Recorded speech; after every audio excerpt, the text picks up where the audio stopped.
Hello friends, welcome to the success Kendra. Friends देखिए, आज का जो सेशन है बीपीएससी टीआरई 3.0 री एग्ज़ाम 2024 और साथ ही साथ बीपीएससी टीआरई 4.0 जो वैकेंसी 2024 में आने वाली है उसके लिए बड़ा ही इम्पोर्टेंट है। आज इस सेशन में हम लोग देखिए बीपीएससी टीचर 3.0 री एग्ज़ाम 2024 के लिए मॉडर्न हिस्ट्री में यानी कि आधुनिक भारत के इतिहास में इंडियन नेशनल मूवमेंट भारतीय राष्ट्रीय आंदोलन से संबंधित सभी महत्वपूर्ण प्रश्नों को इस सेशन में हम डिस्कस करने वाले हैं। फ्रेंड्स, बड़ा ही इम्पॉर्टेंट यह सेशन है और देखिए बिल्कुल एनसीईआरटी और एससीईआरटी पैटर्न पर इस सेशन में आपको प्रश्न देखने को मिलेंगे। Indian national movement complete marathon session for BPSC TRE 3.0 री एग्जाम 2024 यह सेशन है हमारा। लगभग 2 घंटे का सेशन होगा, पहले ही मैं आपको बता देता हूं, इसीलिए तैयार हो जाइए, निश्चिंत होकर के इस कंप्लीट वीडियो को देखिए। बहुत ही इंपॉर्टेंट है आपके एग्ज़ाम के दृष्टिकोण से। तो फ्रेंड्स, एक बार सभी लोग फटाफट सेशन को लाइक कर दीजिए और इसका लिंक किसी भी एक ग्रुप में जहाँ कहीं भी हैं फ्रेंड्स आप वहाँ पर इसको शेयर कर दीजिए। एक बार सभी लोग प्लीज़ सेशन को लाइक कर देंगे। देखिए बहुत ही ज़्यादा समय लगा हुआ है इस सेशन को बनाने में। एक बार सभी लोग लाइक कर दीजिए फ्रेंड्स। चलिए आज का सेशन अब हम लोग स्टार्ट करते हैं। भारतीय उपमहाद्वीप के उत्तर पश्चिम क्षेत्र में सविनय अवज्ञा आंदोलन का नायक कौन था? सभी लोग आंसर कमेंट करते चलिएगा। अच्छा, बात यहाँ पर सविनय अवज्ञा आंदोलन की आई है तो सबसे पहले आप मुझे कमेंट करके बताइए कि सविनय अवज्ञा आंदोलन शुरू कब हुआ था। डेट सहित आप वर्ष लिख करके बताएंगे, ठीक है ना। सभी लोग बताइए। देखिए फ्रेंड्स, हम पहले बात कर लेते हैं डांडी यात्रा की। डांडी यात्रा की हम बात करते हैं तो डांडी यात्रा को एक और नाम से जाना जाता है। डांडी यात्रा को नमक सत्याग्रह के नाम से भी जाना जाता है। ये भी आप जरूर ध्यान रखिएगा। 12 मार्च 1930 का डेट आपको याद होगा। 12 मार्च 1930 ये याद रखना है आपको। 12 मार्च 1930 को महात्मा गांधी जी जो हैं अपने साबरमती आश्रम से, साबरमती आश्रम है कहाँ पर? तो गुजरात में है, ध्यान रखिएगा। वहीं से 78 अनुयायियों के साथ 78 अनुयायियों के साथ डांडी यात्रा शुरू करते हैं और ये 6 अप्रैल 1930 को 6 अप्रैल 1930 को डांडी पहुंचते हैं और वहां पर नमक बना करके नमक कानून तोड़ा और इसके साथ ही सविनय अवज्ञा आंदोलन स्टार्ट हो गया। तो ये सब पॉइंट्स आप ध्यान रखिएगा, बड़ा ही महत्वपूर्ण है, ठीक है ना। और प्रश्न में क्या पूछा गया है कि भारतीय उपमहाद्वीप के उत्तर पश्चिम क्षेत्र में सविनय अवज्ञा आंदोलन का नायक कौन था? तो फ्रेंड्स ये खान अब्दुल गफ्फार खान थे। ऑप्शन नंबर यहाँ पर सी राइट आंसर हो जाएगा। इनको सीमांत गांधी यानी कि फ्रंटियर गांधी के नाम से भी जाना जाता है। और देखिए फ्रेंड्स, लाल कुर्ती आंदोलन, लाल कुर्ती, ठीक है ना, लाल कुर्ती आंदोलन भारत में पश्चिमोत्तर सीमांत प्रांत में खान अब्दुल गफ्फार खान के द्वारा जो है शुरू किया गया था। अच्छा, खुदाई खिदमतगार भी इन्होंने चलाया था, यह भी आप ज़रूर ध्यान रखेंगे। चलिए, जितने भी एक्स्ट्रा पॉइंट्स हैं उनको मैं डिस्कस कराते चलूँगा ताकि एक प्रश्न के साथ साथ आपके 2-3 प्रश्न कवर हो जाएं। यहाँ पर देखिए, दिल्ली चलो आंदोलन निम्नलिखित में से किस आंदोलन से संबंधित है? दिल्ली चलो आंदोलन किस आंदोलन से संबंधित है? सभी लोग आंसर कमेंट करेंगे। 4-5 सेकंड का समय है आपके पास, आंसर कमेंट करिएगा, ठीक है ना। सभी लोग आंसर कमेंट करिएगा कि दिल्ली चलो आंदोलन निम्नलिखित में से किस आंदोलन से संबंधित है।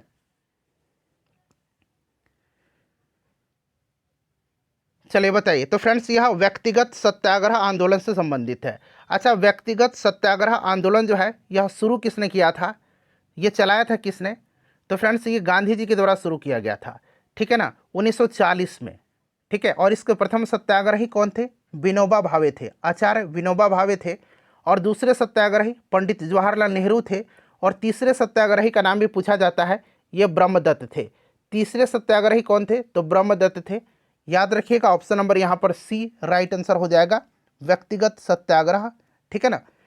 चलिए, उसके बाद अगला प्रश्न है हमारा कि किस वर्ष अंग्रेजों द्वारा अवध पर सहायक संधि प्रणाली यानी कि सब्सिडरी अलायंस सिस्टम लागू की गई थी? सभी लोग आंसर कमेंट करिएगा, सभी लोग आंसर कमेंट करिए। इसका राइट आंसर क्या होगा फ्रेंड्स? सभी लोग आंसर कमेंट करिएगा। तो यहाँ पर देखिए फ्रेंड्स, अगर हम बात करते हैं सहायक संधि की तो ये वेलेजली ने स्टार्ट किया था और वेलेजली से पहले भारत में ये चलाया था कौन? तो फ्रांसीसी गवर्नर डुप्ले ने इसका प्रयोग किया था, ठीक है ना। यहाँ फिलहाल वेलेजली की बात की जा रही है और सब्सिडरी अलायंस सिस्टम जो है यह लागू किया गया था अवध पर कब? तो देखिए सबसे पहले जो है हैदराबाद ने अपनाया था इसको 1798 में, ठीक है ना। उसके बाद अगर बात करें तो मैसूर ने 1799 में, अवध ने 1801 में। तो ऑप्शन नंबर यहाँ पर आपका ए राइट आंसर हो जाएगा। ये सभी पॉइंट्स आप फ्रेंड्स ध्यान रखते चलिएगा। देखिए, रविन्द्रनाथ टैगोर द्वारा रचित जन गण मन के कितने छंद राष्ट्रीय गान में अपनाए गए थे? बड़ा ही इंपॉर्टेंट क्वेश्चन है ये।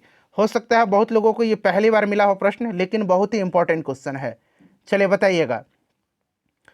तो देखिए फ्रेंड्स, राष्ट्रगान जन गण मन है, इस चीज़ को आपको याद रखना है। रविन्द्रनाथ टैगोर के जन गण मन गीत के केवल एक छंद को भारत का राष्ट्रगान के रूप में अपनाया गया है। तो केवल प्रथम छंद यहाँ पर राइट आंसर हो जाएगा।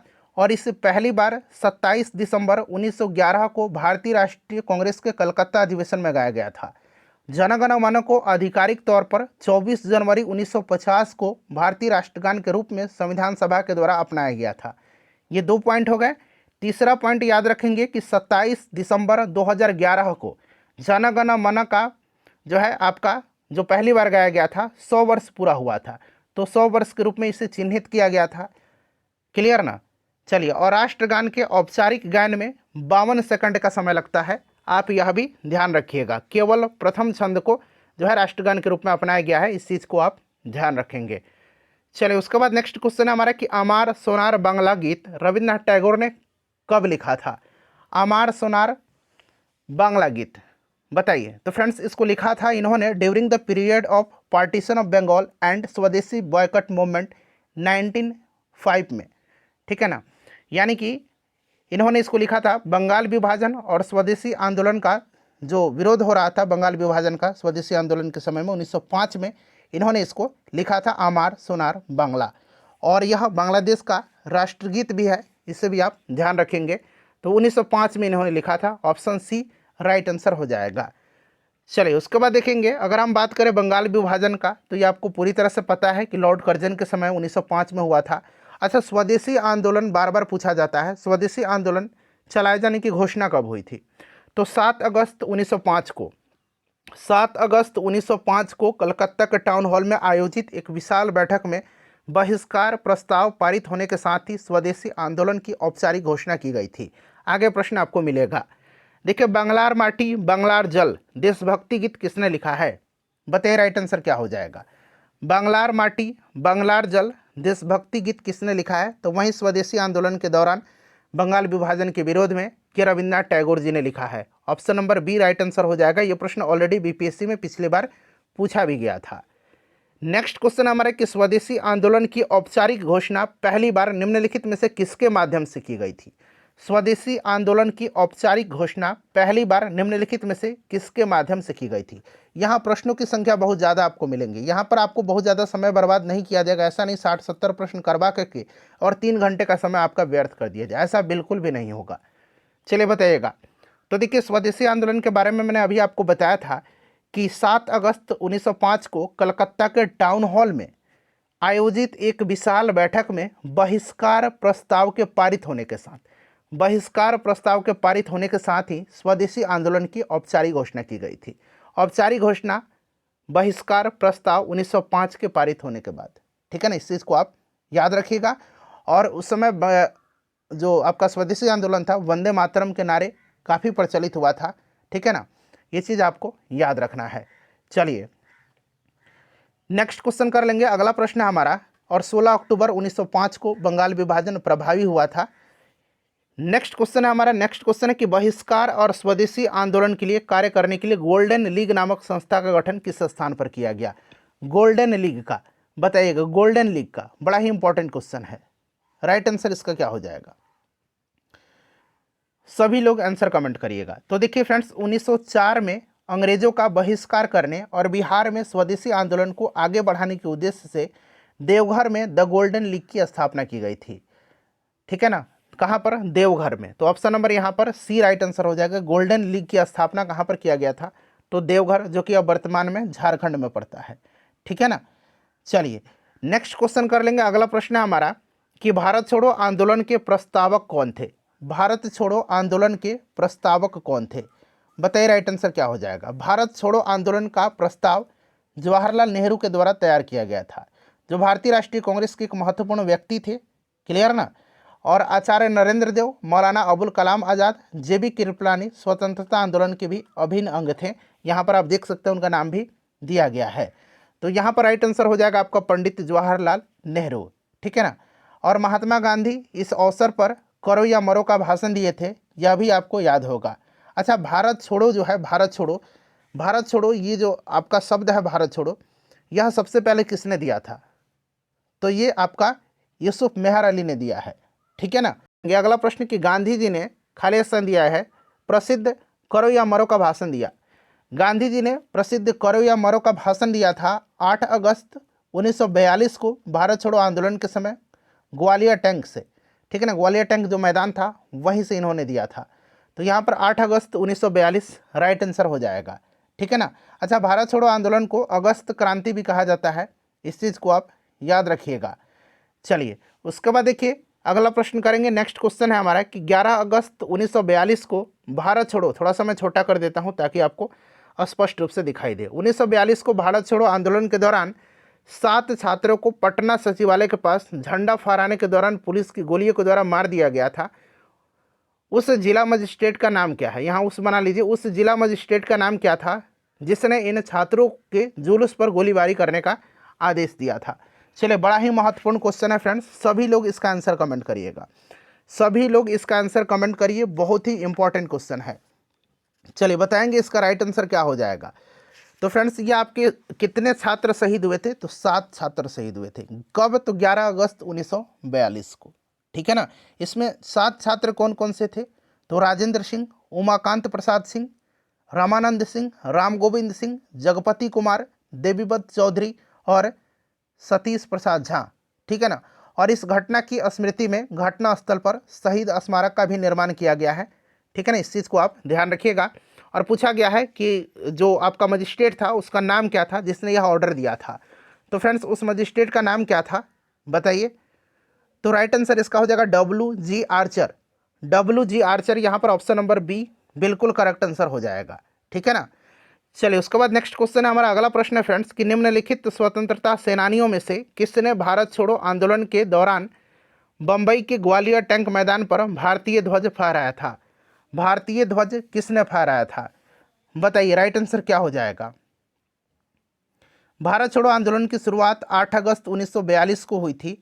और देखिए फ्रेंड्स, अरुणा असफ अली जो हैं, अरुणा असफ अली, इन्होंने ही जो है ये आपके 1942 में भारत छोड़ो आंदोलन के दौरान ग्वालियर टैंक मैदान में बॉम्बे में भारतीय राष्ट्रीय ध्वज फहराया था, जिसके लिए ये व्यापक रूप से इनको याद किया जाता है।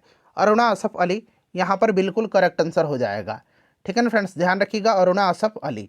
और अरुणा असफ अली को स्वतंत्रता आंदोलन की ग्रैंड ओल्ड लेडी के रूप में भी जाना जाता है, ग्रैंड ओल्ड लेडी, ठीक है ना, ग्रैंड ओल्ड लेडी के नाम से इनको जाना जाता है। और भारतीय स्वतंत्रता की जननी मैडम भिखाजी रुस्तम कामा को कहा जाता है, लेकिन अरुणा असफ अली को स्वतंत्रता आंदोलन की ग्रैंड ओल्ड लेडी के रूप में जाना जाता है। चलिए अगला प्रश्न करेंगे कि बिहार स्टूडेंट्स कॉन्फ्रेंस की स्थापना कब हुई थी? चलिए सभी लोग आंसर कमेंट करेंगे, बिहार स्टूडेंट्स कॉन्फ्रेंस की स्थापना कब हुई थी? राइट आंसर इसका क्या होगा? सभी लोग आंसर कमेंट करिएगा, बिहार स्टूडेंट्स कॉन्फ्रेंस की स्थापना कब हुई थी?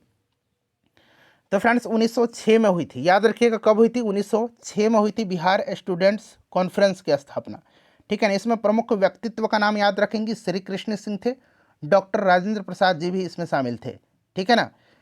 चलिए उसके बाद नेक्स्ट क्वेश्चन करेंगे। अगला प्रश्न है कि स्वदेशी आंदोलन के दौरान प्रकाशित पत्रिका स्वराज कथा का संपादन किसने किया था? स्वदेशी आंदोलन के दौरान प्रकाशित पत्रिका स्वराज कथा का संपादन किसने किया था? बताएंगे राइट आंसर इसका क्या होगा? तो इसका संपादन जो है ये बाल मुकुंद वाजपेयी ने किया था। किसने किया था? बाल मुकुंद वाजपेयी ने किया था। स्वराज कथा का संपादन किसने किया था? याद रखेंगे, हो सकता है आपके लिए नया प्रश्न हो। स्वराज कथा का संपादन किसने किया था? तो फ्रेंड्स ये बाल मुकुंद वाजपेयी ने किया था। चलिए उसके बाद नेक्स्ट क्वेश्चन है कि बिहार युवक संघ की स्थापना कब हुई थी? बिहार युवक संघ की स्थापना कब हुई थी बताइए?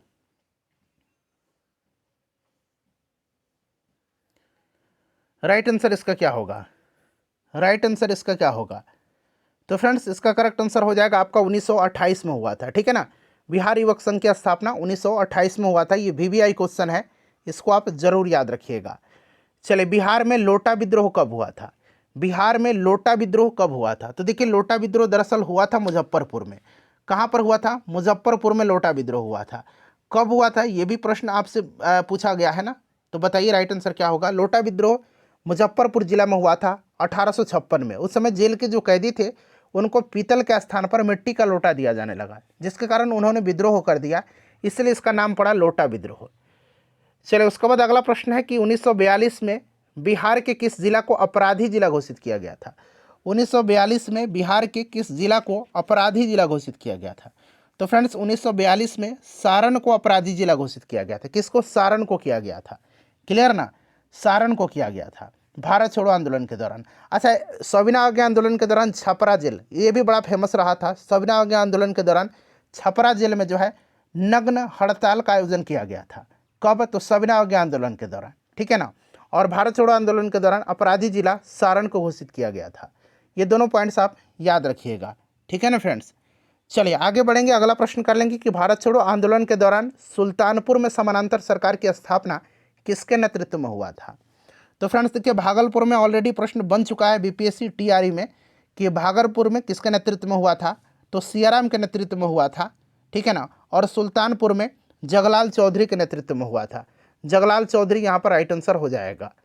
नेक्स्ट क्वेश्चन हमारे कि 16 अक्टूबर 1905 को बिहार में कहाँ राखी बंधन दिवस मनाया गया था? 16 अक्टूबर 1905 कुछ याद आ रहा है आपको? बंगाल विभाजन प्रभावी हुआ था और उसी के विरोध में रविंद्रनाथ टैगोर ने बंगाल में राखी बंधन दिवस का आयोजन करवाया था और बिहार में भी इसका आयोजन हुआ था। हिंदू मुस्लिम एकता के रूप में इसे पहचाना जाता है। दरभंगा में किया गया था, ठीक है ना। कहाँ पर किया गया था? दरभंगा में किया गया था। ये भी आप याद रखिएगा, बड़ा ही इंपॉर्टेंट है। कहाँ पर किया गया था? तो फ्रेंड्स ये दरभंगा में किया गया था, ठीक है ना। अच्छा, दरभंगा में किसके नेतृत्व में किया गया था? ये भी प्रश्न बन सकता है। बताइए राइट आंसर क्या हो जाएगा। दरभंगा में किसके नेतृत्व में हुआ था? यह अगर प्रश्न पूछा जाए तब क्या जवाब देंगे आप? किसके नेतृत्व में दरभंगा में हुआ था? चलिए बताइए, सभी लोग आंसर कमेंट करिएगा अगर जानते हैं तो देखिए दरभंगा में हुआ था आपके सतीश चंद्र चक्रवर्ती की प्रेरणा से। सतीश चंद्र चक्रवर्ती की प्रेरणा से, ठीक है ना। चलिए अगला प्रश्न हमारा कि 1942 भारत छोड़ो आंदोलन में किसने महत्वपूर्ण भूमिका निभाई थी? किसने महत्वपूर्ण भूमिका निभाई थी? ये सभी महिलाएं हैं, प्रभावती देवी, रामप्यारी देवी, यशस्वी देवी।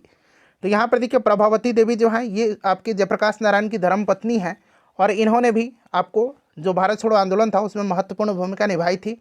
रामप्यारी देवी भी निभाई थी और यशस्वी देवी भी निभाई थी। तो इनमें से एक से अधिक यहाँ पर राइट आंसर हो जाएगा। चलिए फ्रेंड्स अगला प्रश्न करेंगे कि डॉक्टर राजेंद्र प्रसाद को 9 अगस्त 1942 को गिरफ्तार करके कहाँ भेजा गया था? राजेंद्र प्रसाद को 9 अगस्त 1942 को गिरफ्तार करके कहाँ भेजा गया था? बताइए राइट आंसर क्या हो जाएगा। तो फ्रेंड्स इनको बांकीपुर जेल में भेजा गया था और जयप्रकाश नारायण जी को हजारीबाग जेल में भेजा गया था भारत छोड़ो आंदोलन के समय, ठीक है ना। और जहाँ पर 9 नवंबर 1942 को 9 नवंबर 1942 को जो है दीपावली की रात थी, जयप्रकाश नारायण वहाँ से अपने साथियों के साथ भाग निकले थे। साथियों में योगेंद्र शुक्ल, सूरज नारायण सिंह, रामानंद मिश्र, इन सब का नाम याद रख सकते हैं, ठीक है ना। और जयप्रकाश नारायण के नेतृत्व में नेपाल में आज़ाद दस्ता की स्थापना किया गया था। क्लियर। चलिए और आज़ाद दस्ता से अगर बात करते हैं तो आज़ाद दस्ता से आपको याद रखना है कि आज़ाद दस्ता के रेडियो एवं प्रचार विभाग का संचालन का प्रभारी कौन था? तो राम मनोहर लोहिया जी थे, ठीक है ना। चलिए अगला प्रश्न करेंगे फ्रेंड्स कि चंपारण सत्याग्रह के दौरान सरकार द्वारा गठित चंपारण एग्रेरियन कमेटी की अनुशंसा पर क्षतिपूर्ति के रूप में कितने प्रतिशत धनराशि किसानों को वापस की गई थी? इंपॉर्टेंट क्वेश्चन है। चंपारण एग्रेरियन कमेटी का गठन किया गया था, ठीक है ना। बताइए उस समय बिहार का जो उपराज्यपाल था तत्कालीन एडवर्ड गेट ने किया था, ठीक है। और इसके अध्यक्ष कौन थे? चंपारण एग्रेरियन कमेटी के FG स्लाई। कौन थे? FG स्लाई थे। FG स्लाई ये नाम आप याद रखेंगे। गांधी जी भी इसके सदस्य रहे थे। क्लियर ना। और देखिए इसमें जो है इस कमेटी की अनुशंसा पर 3 कठिया प्रणाली के कानून को समाप्त कर दिया गया था और किसानों का लगान घटा दिया गया और क्षतिपूर्ति के रूप में 25% जो धन था वो वापस दिया गया। तो यहाँ पर 25% यहाँ पर राइट आंसर हो जाएगा। देखिए सुभाष चंद्र बोस ने किस स्थान से दिल्ली चलो का अपना प्रसिद्ध उद्घोष किया था? अब यहाँ पर आप देख सकते हैं फ्रेंड्स ये प्रश्न जो है पिछली बार बीपीएससी टीआरई में पूछा गया प्रश्न है। बताइए सुभाष चंद्र बोस ने किस स्थान से दिल्ली चलो का अपना प्रसिद्ध उद्घोष दिया था? तो देखिए सुभाष चंद्र बोस ने दिया था सिंगापुर से, नेताजी ने 1943 में 1943, ये सन भी आप याद रखेंगे, 1943 में सिंगापुर के टाउन हॉल के सामने से सुप्रीम कमांडर यानी कि सर्वोच्च सेनापति के रूप में सेना को संबोधित करते हुए दिल्ली चलो का नारा दिया था 1943 में। सिंगापुर यहाँ पर राइट आंसर हो जाएगा। और तुम मुझे खून दो मैं तुम्हें आज़ादी दूंगा, यह भी नारा सुभाष चंद्र बोस जी के द्वारा ही दिया गया था। याद रखिएगा 1938 में और 1939 में, ये दो सन आपको जरूर याद रखना है। 1938 में जो हरिपुरा में भारतीय राष्ट्रीय कांग्रेस का अधिवेशन हुआ था, इसकी अध्यक्षता इन्होंने किया था। कहाँ पर? हरिपुरा में। और 1939 में हुआ था त्रिपुरी में, इसकी भी अध्यक्षता इन्होंने ही किया था। ठीक है ना, हरिपुरा में भी और त्रिपुरी में भी। सन घबराइएगा मत, ऐसा नहीं 1938 त्रिपुरी कह दीजिए और 1939 को हरिपुरा कह दीजिए, ऐसा नहीं। और देखिए 1938 में ही जो हरिपुरा में हुआ था, वहीं पर कांग्रेस अध्यक्ष सुभाष चंद्र बोस ने जवाहरलाल नेहरू के साथ मिलकर के जवाहरलाल नेहरू की अध्यक्षता में राष्ट्रीय योजना समिति की भी स्थापना किया था। चलिए इतने सारे पॉइंट्स, 4-5 प्रश्न मैंने आपका कवर करवा दिया। नेक्स्ट क्वेश्चन हमारा, किस कांग्रेस सत्र में असहयोग आंदोलन का संकल्प लिया गया? चलिए बताएंगे। राइट आंसर इसका क्या हो जाएगा? तो फ्रेंड्स ये आपका कौन सा? नागपुर सत्र था। ठीक है ना, नागपुर सत्र था। और कांग्रेस ने किस सत्र में असहयोग आंदोलन का प्रस्ताव पारित किया, ये प्रश्न पूछा जाएगा तब। तो ये कलकत्ता अधिवेशन था, विशेष सत्र बुलाया गया था, ये भी आप ध्यान रखेंगे। इसका आंसर आपका नागपुर सत्र हो जाएगा, option number A right answer हो जाएगा। सितंबर 1920 में कोलकाता में संपन्न भारतीय राष्ट्रीय कांग्रेस के विशेष अधिवेशन हुआ था, जहां मैंने आपको बताया था कि महात्मा गांधी का असहयोग के प्रस्ताव को पारित किया गया था। ठीक है ना, उसका विरोध किसने किया था, यह भी प्रश्न बनता है। तो ये चित्तरंजन दास ने किया था, इस चीज को भी आप ध्यान रखेंगे। ठीक है ना। नेक्स्ट क्वेश्चन है कि भारतीय राष्ट्रीय कांग्रेस के किस सत्र की महात्मा गांधी जी ने अध्यक्षता किया है? तो केवल एक बार इन्होंने अध्यक्षता किया है, 1924 का बेलगाम अधिवेशन का। ऑप्शन नंबर यहाँ पर बी राइट आंसर हो जाएगा। यहाँ पर आप देख सकते हैं ये भी प्रश्न पिछले साल ही पूछा गया है। और देखिए फ्रेंड्स, जो गया में हुआ था 1922 में, बिहार में हुआ था, इसकी अध्यक्षता चित्तरंजन दास ने किया था। और 1912 में बांकीपुर पटना में हुआ था, इसकी अध्यक्षता आर.एन. माधोलकर ने किया था। 1916 में किसने किया था, आप मुझे कमेंट करके बताइएगा। लखनऊ वाला अधिवेशन, ठीक है, जिसमें मुस्लिम और लीग से समझौता हुआ था और नरम दल और गरम दलों में एकता हुई थी, बताइएगा। देखिए गांधी जी की जो प्रसिद्ध दांडी यात्रा है, कौन सा आंदोलन इसको कहा जाता है? तो थोड़ी देर पहले ही प्रश्न में मैंने आपको बताया था कि इसको नमक सत्याग्रह के भी नाम से जाना जाता है। दांडी यात्रा 12 मार्च 1930 को स्टार्ट हुई थी। कहाँ से? साबरमती आश्रम से। ठीक है ना। कितने अनुयायियों के साथ? तो 78 अनुयायियों के साथ गांधी जी ने स्टार्ट किया था। नेक्स्ट क्वेश्चन करेंगे कि 1857 की क्रांति में किसने जगदीशपुर में विद्रोह का नेतृत्व किया? बीपीएससी का यह फेवरेट क्वेश्चन है। तो फ्रेंड्स ये कुंवर सिंह थे। बेगम हजरत महल ने कहाँ से किया था? तो ये लखनऊ से किया था इन्होंने। तात्या टोपे ने कहाँ से किया था? तात्या टोपे और नाना साहब ने कानपुर से किया था। चलिए उसके बाद नेक्स्ट क्वेश्चन है, किसने फॉरवर्ड ब्लॉक की स्थापना किया था? फॉरवर्ड ब्लॉक की स्थापना किसने किया था, बताइए। फॉरवर्ड ब्लॉक की स्थापना 1939 में, याद रखिएगा पिछले साल ही पूछा गया प्रश्न है। 1939 में फॉरवर्ड ब्लॉक की स्थापना सुभाष चंद्र बोस ने किया था। और स्वतंत्रता संघर्ष के दौरान सुभाष चंद्र बोस ने ही फ्री इंडियन लीजन नामक सेना भी बनाई थी। फ्री इंडियन लीजन नामक सेना का गठन किसने किया था? तो सुभाष चंद्र बोस ने। यह भी प्रश्न बन सकता है, ऑप्शन बी राइट आंसर हो जाएगा। देखिए किसने वाक्यांश स्वराज हमारा जन्मसिद्ध अधिकार है की रचना किया है? स्वराज हमारा जन्मसिद्ध अधिकार है और मैं इसे लेकर के रहूँगा, यह आपका किसका है? बाल गंगाधर तिलक का है। ऑप्शन नंबर यहाँ पर सी राइट आंसर हो जाएगा। उसके बाद देखिएगा कि किसने अवध किसान सभा की स्थापना किया था? अवध किसान सभा की स्थापना किसने किया था? चलिए बताएंगे इसका राइट आंसर क्या होगा फ्रेंड्स। किसने अवध किसान सभा की स्थापना किया था? तो फ्रेंड्स यह किया था बाबा रामचंद्र दास ने, अवध किसान सभा का।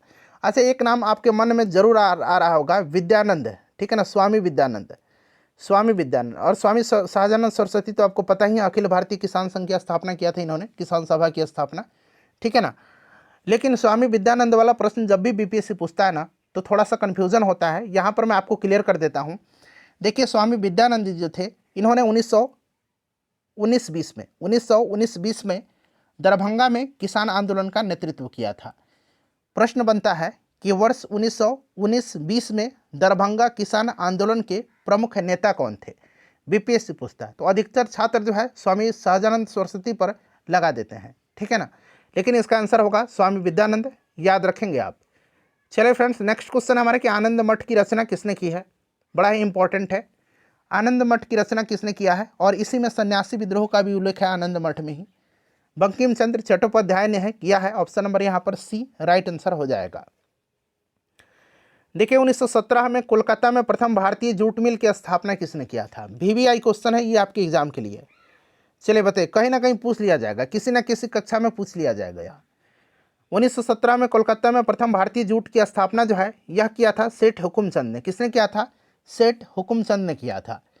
अगला प्रश्न करेंगे, नेक्स्ट क्वेश्चन है कि किसने स्वदेशी आंदोलन की प्रेरणा हेतु भारत माता की पेंटिंग चित्रित किया था। भारत माता की पेंटिंग किसने चित्रित किया था, तो फ्रेंड्स ये किया था अवनींद्रनाथ टैगोर ने। किसने किया था, याद रखिएगा किसने किया था फ्रेंड्स, तो अवनींद्रनाथ टैगोर ने किया था। बड़ा ही इंपॉर्टेंट है, किसने किया था, तो अवनींद्रनाथ टैगोर ने किया था, याद रखिएगा, ठीक है ना। चलिए आगे बढ़ते हैं, अब अगला प्रश्न कर लेंगे। नेक्स्ट क्वेश्चन है हमारा कि 1920 ईस्वी के असहयोग आंदोलन के दौरान कांग्रेस के विधान परिषदों के बहिष्कार के सिद्धांत का कौन प्रबल विरोधी था, बताइए।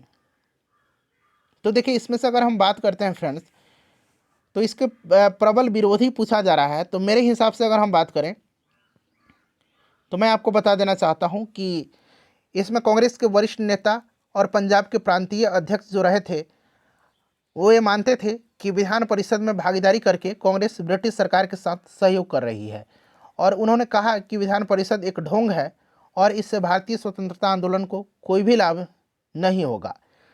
ये लाला लाजपत राय थे, और लाला लाजपत राय के अलावा भी इस सिद्धांत का विरोध किया था किसने, तो मोतीलाल नेहरू थे, चित्तरंजन दास थे, महात्मा गांधी थे, चंद्रशेखर आज़ाद थे, सुभाष चंद्र बोस थे। इन सब नेताओं ने इसका विरोध किया था। तो यहाँ पर लाला लाजपत राय, चित्तरंजन दास भी दे रखा है, ठीक है ना, मोतीलाल नेहरू का भी नाम दिया गया है। तो मेरे हिसाब से तो यहाँ पर आपका वैसे भी अगर आप बी आप सी देखेंगे तो 1 से अधिक इसका आंसर होना चाहिए। आपकी क्या राय है, जरा एक बार आप मुझे कमेंट करके अपना राय बताइएगा। चलिए अगला प्रश्न है हमारा कि किसने कहा कि क्रांतिकारियों का उद्देश्य आतंकवाद नहीं अपितु क्रांति, और क्रांति का उद्देश्य भारत में राष्ट्रीय सरकार की स्थापना है। मैं चाहता हूं कि इस प्रश्न का आंसर आप मुझे कमेंट करके बताएं, बताइएगा। आसान प्रश्न है, इसका आंसर आप लोग मुझे कमेंट करके बताइएगा, ठीक है ना फ्रेंड्स।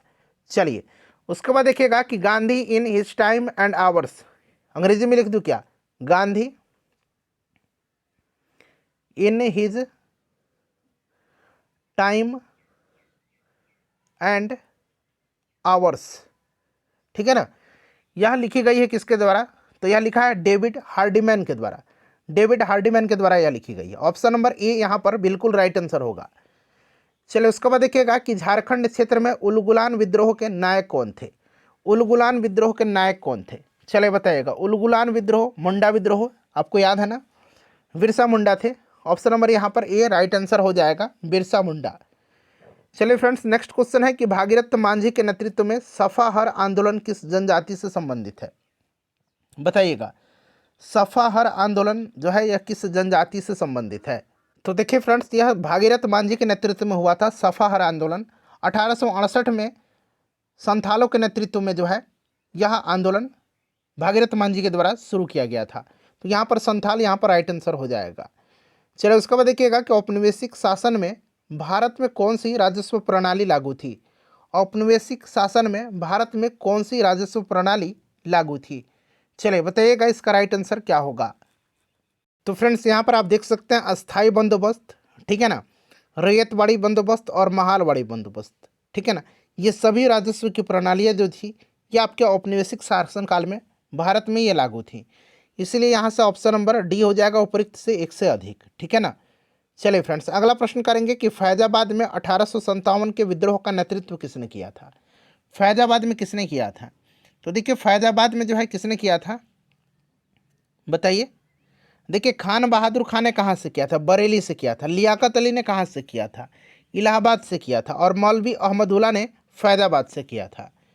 नेक्स्ट क्वेश्चन है हमारा, देख लीजिए भारतीय राष्ट्रीय कांग्रेस की स्थापना के समय भारत का वायसराय कौन था। तो 1885 में इसकी स्थापना हुई थी और उस समय वायसराय लॉर्ड डफरिन था। सिंपल सा क्वेश्चन है बट पूछा गया है। चलिए उसके बाद देखिए सर्वप्रथम भारतीय राष्ट्रीय कांग्रेस के विभाजन किस वर्ष हुआ था। आगे आपको प्रश्न मिलेंगे, हो सकता है ये प्रश्न जो है बीपीएससी में पूछे गए हैं, उसके बाद भी मैंने सम्मिलित किया हुआ है। क्यों? क्योंकि पहले तो मैंने यहाँ पर जितने भी प्रश्न पूछे गए हैं उनको पुट कर दिया है, उसके बाद मैंने नए प्रश्नों को भी रखा हुआ है। हो सकता है इसमें से कुछ प्रश्न आपको रिपीट मिल जाए, कोई बात नहीं, आपका रिविजन हो जाएगा, ठीक है ना। तो देखिए ये 1907 में पहला विभाजन हुआ था और इसको सूरत विभाजन के भी नाम से जाना जाता है, सूरत फूट के भी नाम से जाना जाता है, ठीक है ना। रास बिहारी घोष ने उस अधिवेशन की अध्यक्षता किया था। चले किस वर्ष मुजफ्फरपुर बम कांड हुआ था। मुजफ्फरपुर बम कांड, खुदीराम बोस और प्रफुल्ल चाकी का नाम आपको बखूबी याद होगा। मुजफ्फरपुर बम कांड से जुड़े ये दो व्यक्ति हैं, खुदीराम बोस और प्रफुल्ल चाकी। इसमें जो क्या हुआ था, खुदीराम बोस को फांसी की सज़ा दी गई थी और प्रफुल्ल चाकी ने आत्महत्या कर लिया था, ठीक है ना। तो यहाँ पर देखिए 1908 की यह घटना है, मुजफ्फरपुर बम कांड। चलो उसके बाद देखिएगा कि दांडी यात्रा में गांधी जी के साथ कितने स्वयंसेवियों ने प्रतिभाग किया था। तो अभी मैंने बताया था आपको कितने स्वयंसेवी ने। तो फ्रेंड्स ये 78 अनुयायियों के साथ इन्होंने दांडी यात्रा शुरू किया था साबरमती आश्रम से। चलिए गद्दार पार्टी की स्थापना किस स्थान पर हुई थी। गद्दार पार्टी की स्थापना किस स्थान पर हुई थी, बताइए राइट आंसर क्या होगा इसका। गद्दार पार्टी की स्थापना 1913 में लाला हरदयाल के नेतृत्व में सैन फ्रांसिस्को में हुआ था। यहाँ पर देखिए सैन फ्रांसिस्को में, कभी कभी आपको यूएसए ऑप्शन में दे देगा, ठीक है ना, तो आप घबराइएगा मत, याद रखिएगा लाला हरदयाल के नेतृत्व में हुआ था। चलिए फ्रेंड्स उसके बाद देखिएगा किसने कहा था कि तिलक भारतीय अशांति के जनक हैं। चलिए इसका आंसर बताइए, सभी लोग कमेंट करिए, किसने कहा था तिलक भारतीय अशांति के जनक हैं। किसने कहा था तिलक भारतीय अशांति के जनक हैं, तो ये स्टेटमेंट है वैलेंटाइन सिरोल का। तो यहाँ पर देखिए वी सिरोल यानी कि वैलेंटाइन सिरोल दिया गया है। अच्छा, बाल गंगाधर तिलक से संबंधित कुछ महत्वपूर्ण पॉइंट्स जान लीजिए जो कि एग्जाम में पूछे जाते हैं। बीपीएससी का फेवरेट प्रश्न है कि स्वराज मेरा जन्मसिद्ध अधिकार है और उससे मैं लेकर के रहूँगा, यह कथन किसका है, तो बाल गंगाधर तिलक जी का है। अच्छा, महाराष्ट्र में क्रांतिकारी आंदोलन उभारने का श्रेय तिलक के जो पत्र है केसरी, इसी को जाता है। केसरी मराठी भाषा में प्रकाशित होता था और इनका एक और समाचार पत्र था या पत्रिका कहिए द मराठा, जो कि अंग्रेजी में छपता था, ठीक है ना। अच्छा, तिलक ने 1893 में गणपति उत्सव, 1893 में गणपति उत्सव और 1895 जो है शिवाजी उत्सव मनाना प्रारंभ किया था। और देखिए 3 जुलाई 1908 को बाल गंगाधर तिलक जी को अंग्रेज़ों ने राजद्रोह के आरोप में गिरफ्तार कर लिया और बर्मा के मांडले जेल में इनको जो है 1908 से लेकर के 1914 तक 6 वर्ष की कारावास की सज़ा सुनाई थी।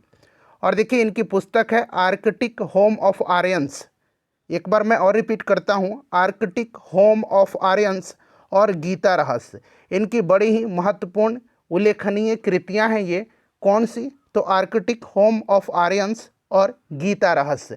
गीता रहस्य बार बार पूछा जाता है कि किसकी रचना है, तो याद रखिएगा बाल गंगाधर तिलक की। तो फ्रेंड्स इतने सारे पॉइंट्स याद रखना है।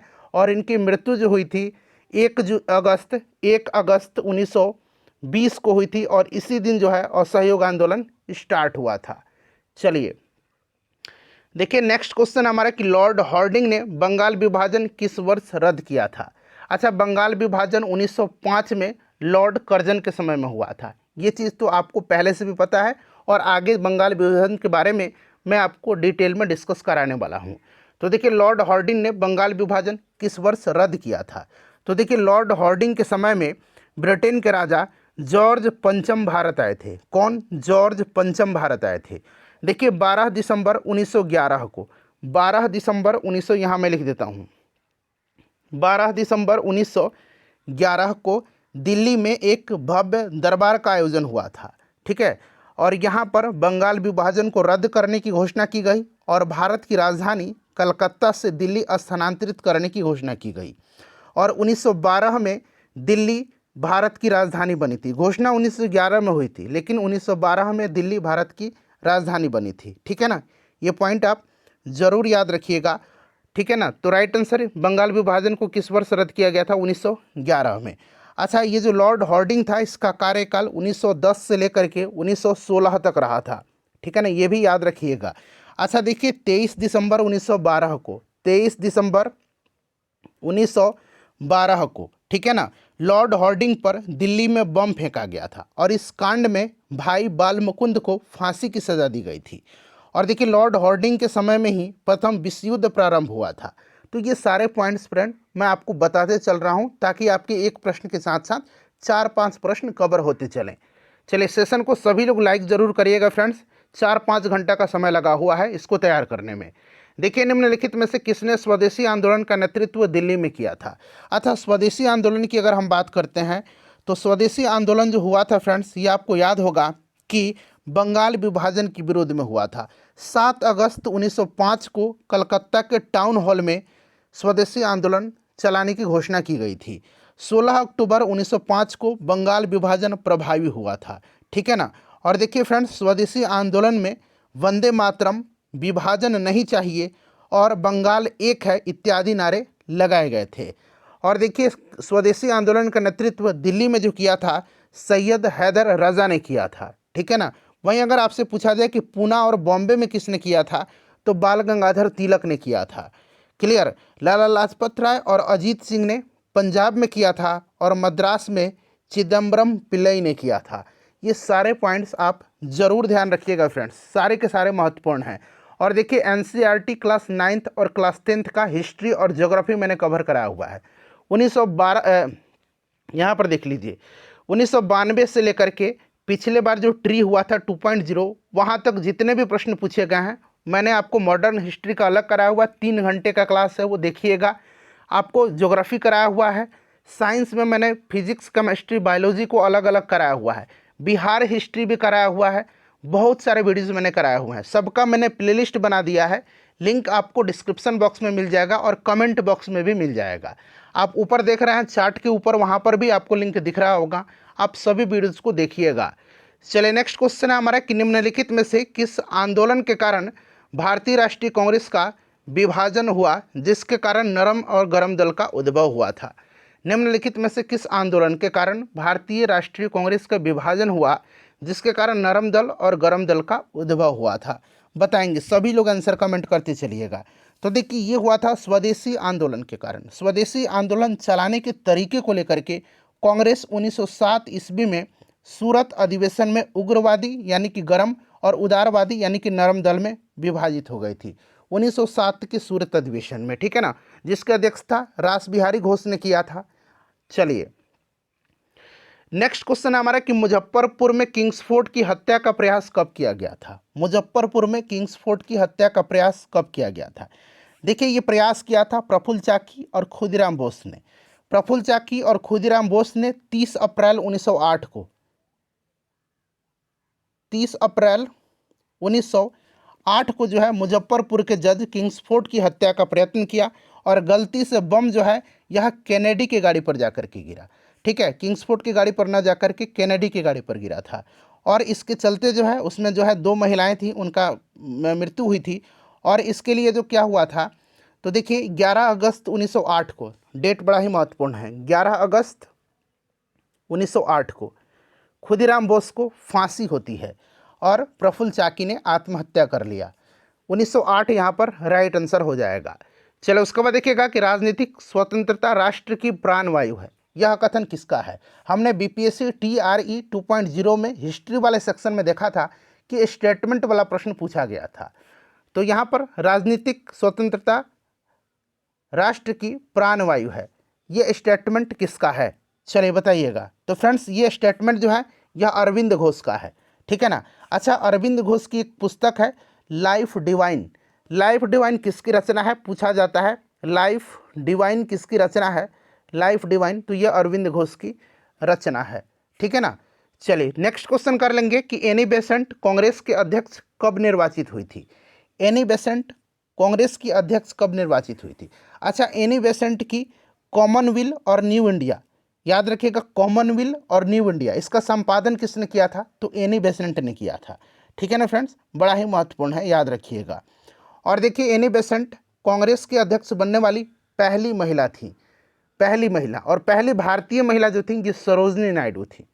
तो एनी बेसेंट कांग्रेस के अध्यक्ष कब निर्वाचित हुई थी तो कोलकाता अधिवेशन जो हुआ था 1917 में, इसी की अध्यक्षता इन्होंने किया था, ठीक है ना।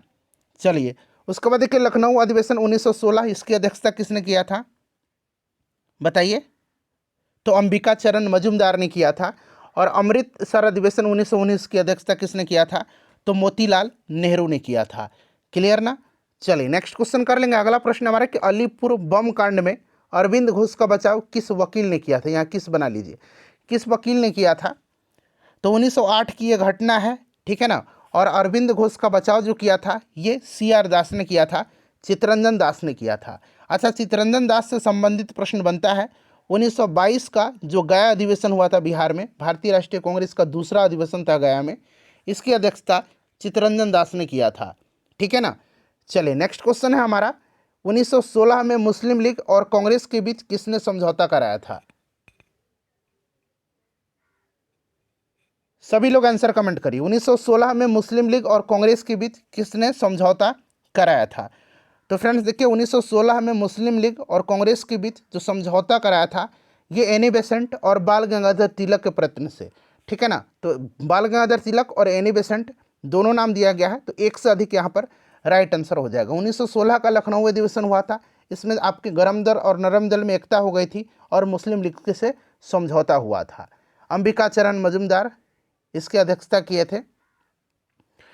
देखिए अगला प्रश्न हमारा कि भारतीय स्वतंत्रता संग्राम में 16 अक्टूबर 1905 निम्नलिखित कारणों में से किसके लिए प्रसिद्ध है? चलिए सभी स्टेटमेंट को पढ़िए, सभी ऑप्शंस को पढ़िए और आंसर कमेंट करिएगा। तो देखिए 16 अक्टूबर 1905 को जो है बंगाल विभाजन प्रभावी हुआ था, लागू हुआ था। तो इस दिन आधिकारिक रूप से बंग भंग यानी कि बंगाल विभाजन लागू हुआ था। कोलकाता के टाउन हॉल में स्वदेशी आंदोलन की औपचारिक घोषणा 7 अगस्त 1905 को की गई थी। और दादा भाई नौरोजी ने घोषणा की कि भारतीय राष्ट्रीय कांग्रेस का लक्ष्य स्वराज है 1906 के कलकत्ता अधिवेशन में। तो आपको 1905 वाली घटना ये आपका ऑप्शन नंबर बी हो जाएगा, 16 अक्टूबर 1905 की।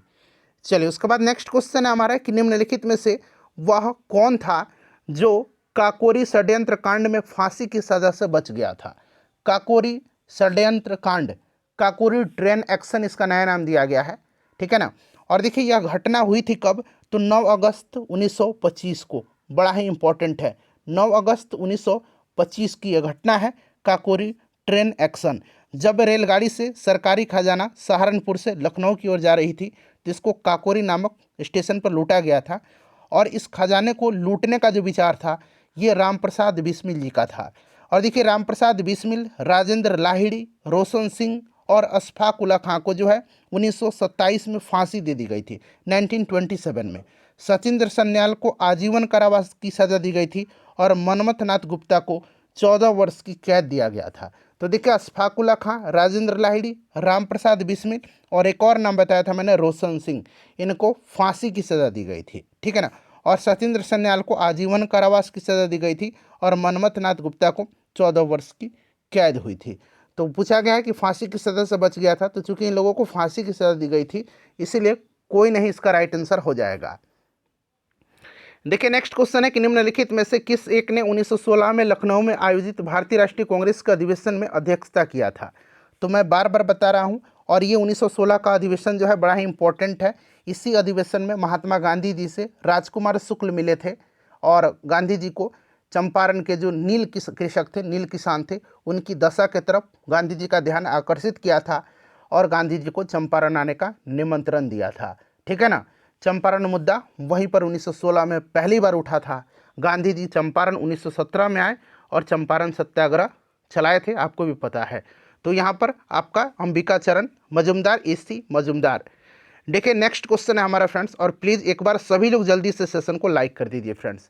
देखिए अल हिलाल समाचार पत्र किसके द्वारा राष्ट्रीय, यहाँ हटा लीजिए, राष्ट्रीयता के प्रचार के लिए बना लीजिए। राष्ट्रीयता, ये टाइपिंग एरर है, राष्ट्रीयता के प्रचार के लिए शुरू किया गया था। अल हिलाल समाचार पत्र किसके द्वारा राष्ट्रीयता के प्रचार के लिए शुरू किया गया था? अल हिलाल। बताइए राइट आंसर क्या होगा इसका? तो फ्रेंड्स ये अबुल कलाम आज़ाद की है अल हिलाल। बार बार पूछा जाता है अल हिलाल समाचार पत्र के संपादक कौन है? तो अबुल कलाम आज़ाद जी हैं, और ये भारत के पहले शिक्षा मंत्री हैं, ये भी आप जरूर ध्यान रखिएगा, ठीक है ना।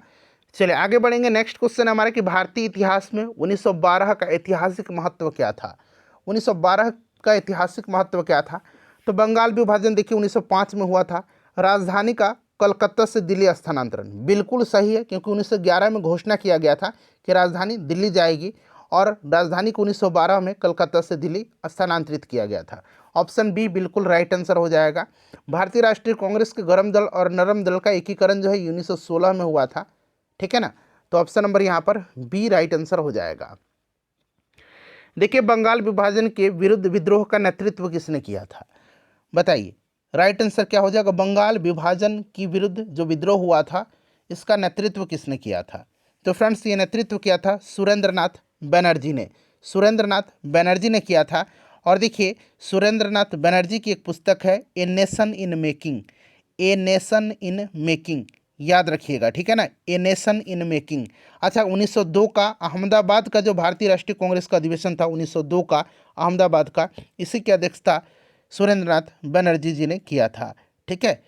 चलिए, नेक्स्ट क्वेश्चन है हमारा। अगला प्रश्न है कि किसने कहा था कि कांग्रेस आंदोलन न तो लोगों द्वारा प्रेरित था और न ही यह उनके द्वारा सोचा या योजनाबद्ध किया गया था।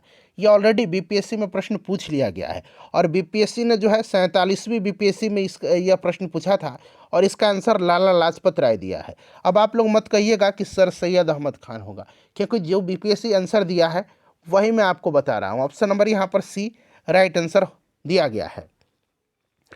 निम्नलिखित में से किस नेता ने 1906 में कोलकाता अधिवेशन, यहाँ कलकत्ता बना लीजिएगा क्योंकि टाइपिंग में कोलकाता ही टाइप हो जा रहा है, तो कलकत्ता उस समय नाम था, कोलकाता तो अब नाम हुआ है, ठीक है ना। कोई इशू नहीं है, प्रश्न आपको समझ में आ रहा है अच्छे तरीके से, आंसर कमेंट करिए। चलिए, निम्नलिखित में से किस नेता ने 1906 में कलकत्ता कांग्रेस अधिवेशन की अध्यक्षता किया था। तो 1906 में कलकत्ता में हुआ था और इसकी अध्यक्षता दादा भाई नौरोजी ने किया था, ठीक है ना। चलिए, तो यहाँ पर दादा भाई नौरोजी राइट आंसर हो जाएगा। नेक्स्ट क्वेश्चन है हमारा अगला प्रश्न। और देखिए, गोपाल कृष्ण गोखले के बारे में जान लीजिए। गोपाल कृष्ण गोखले जो है ये 1905 के बनारस अधिवेशन की इन्होंने अध्यक्षता किया था। और मदन मोहन मालवीय के बारे में जान लीजिए, 1909 का जो लाहौर अधिवेशन था इसकी अध्यक्षता किया था इन्होंने, और 1918 का जो दिल्ली अधिवेशन था इसकी अध्यक्षता इन्होंने किया था।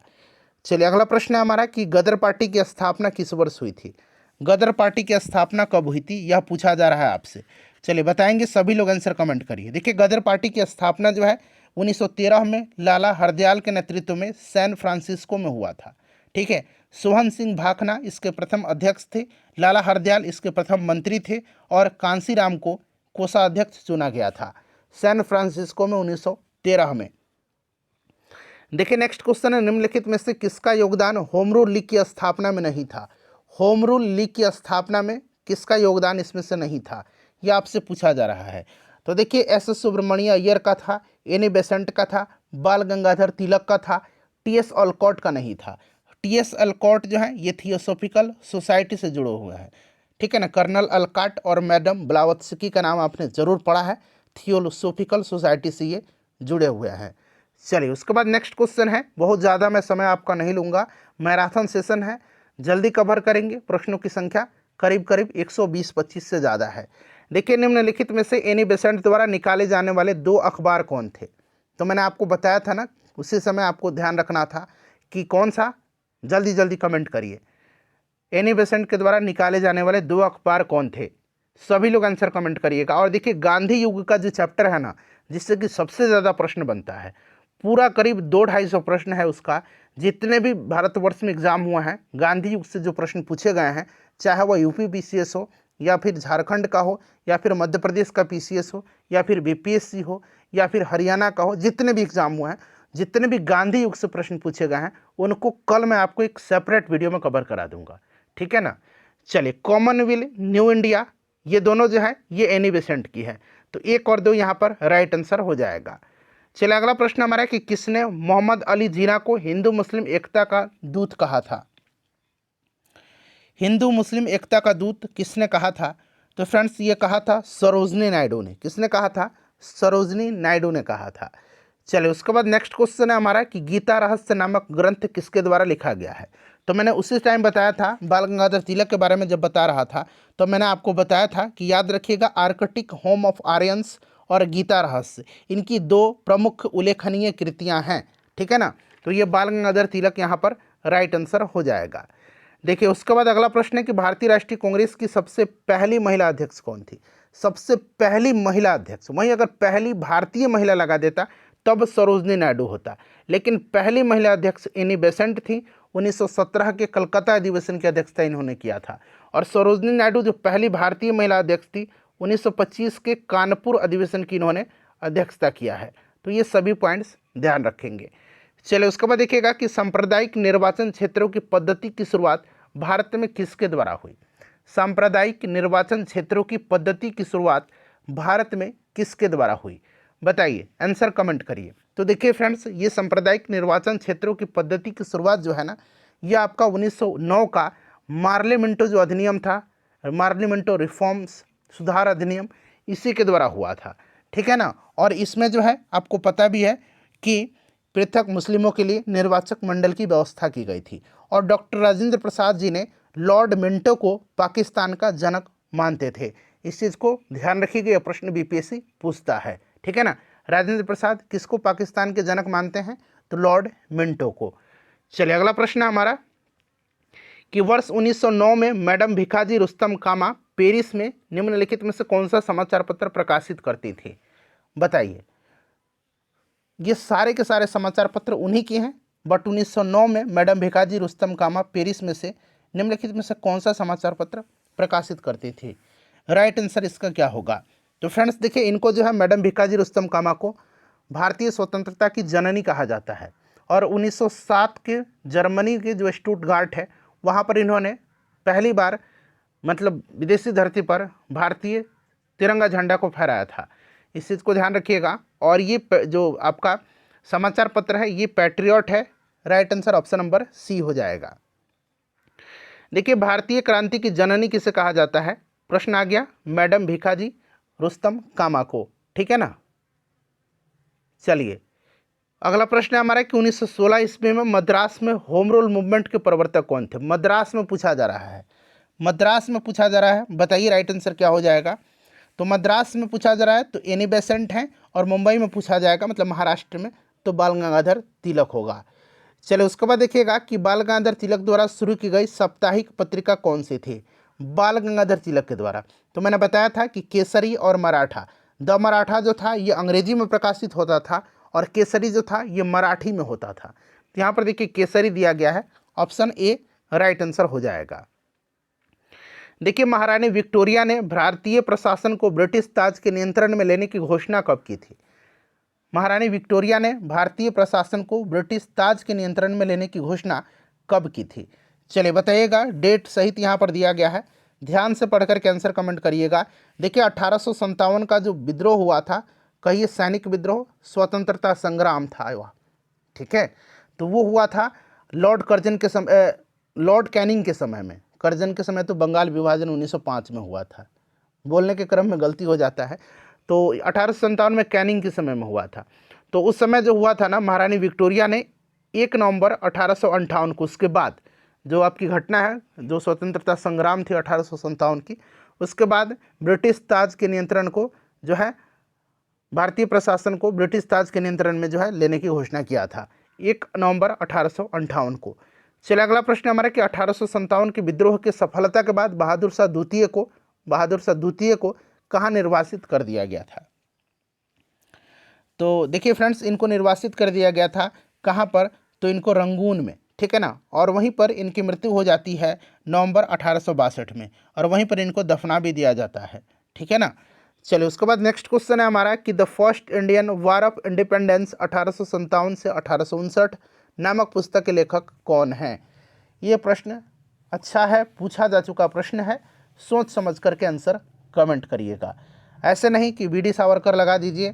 तो बिल्कुल देखिए इसका राइट आंसर जो होगा the first Indian war of independence 1857 से 59, यह कार्ल मार्क्स और फ्रेडरिक एंजल की रचना है।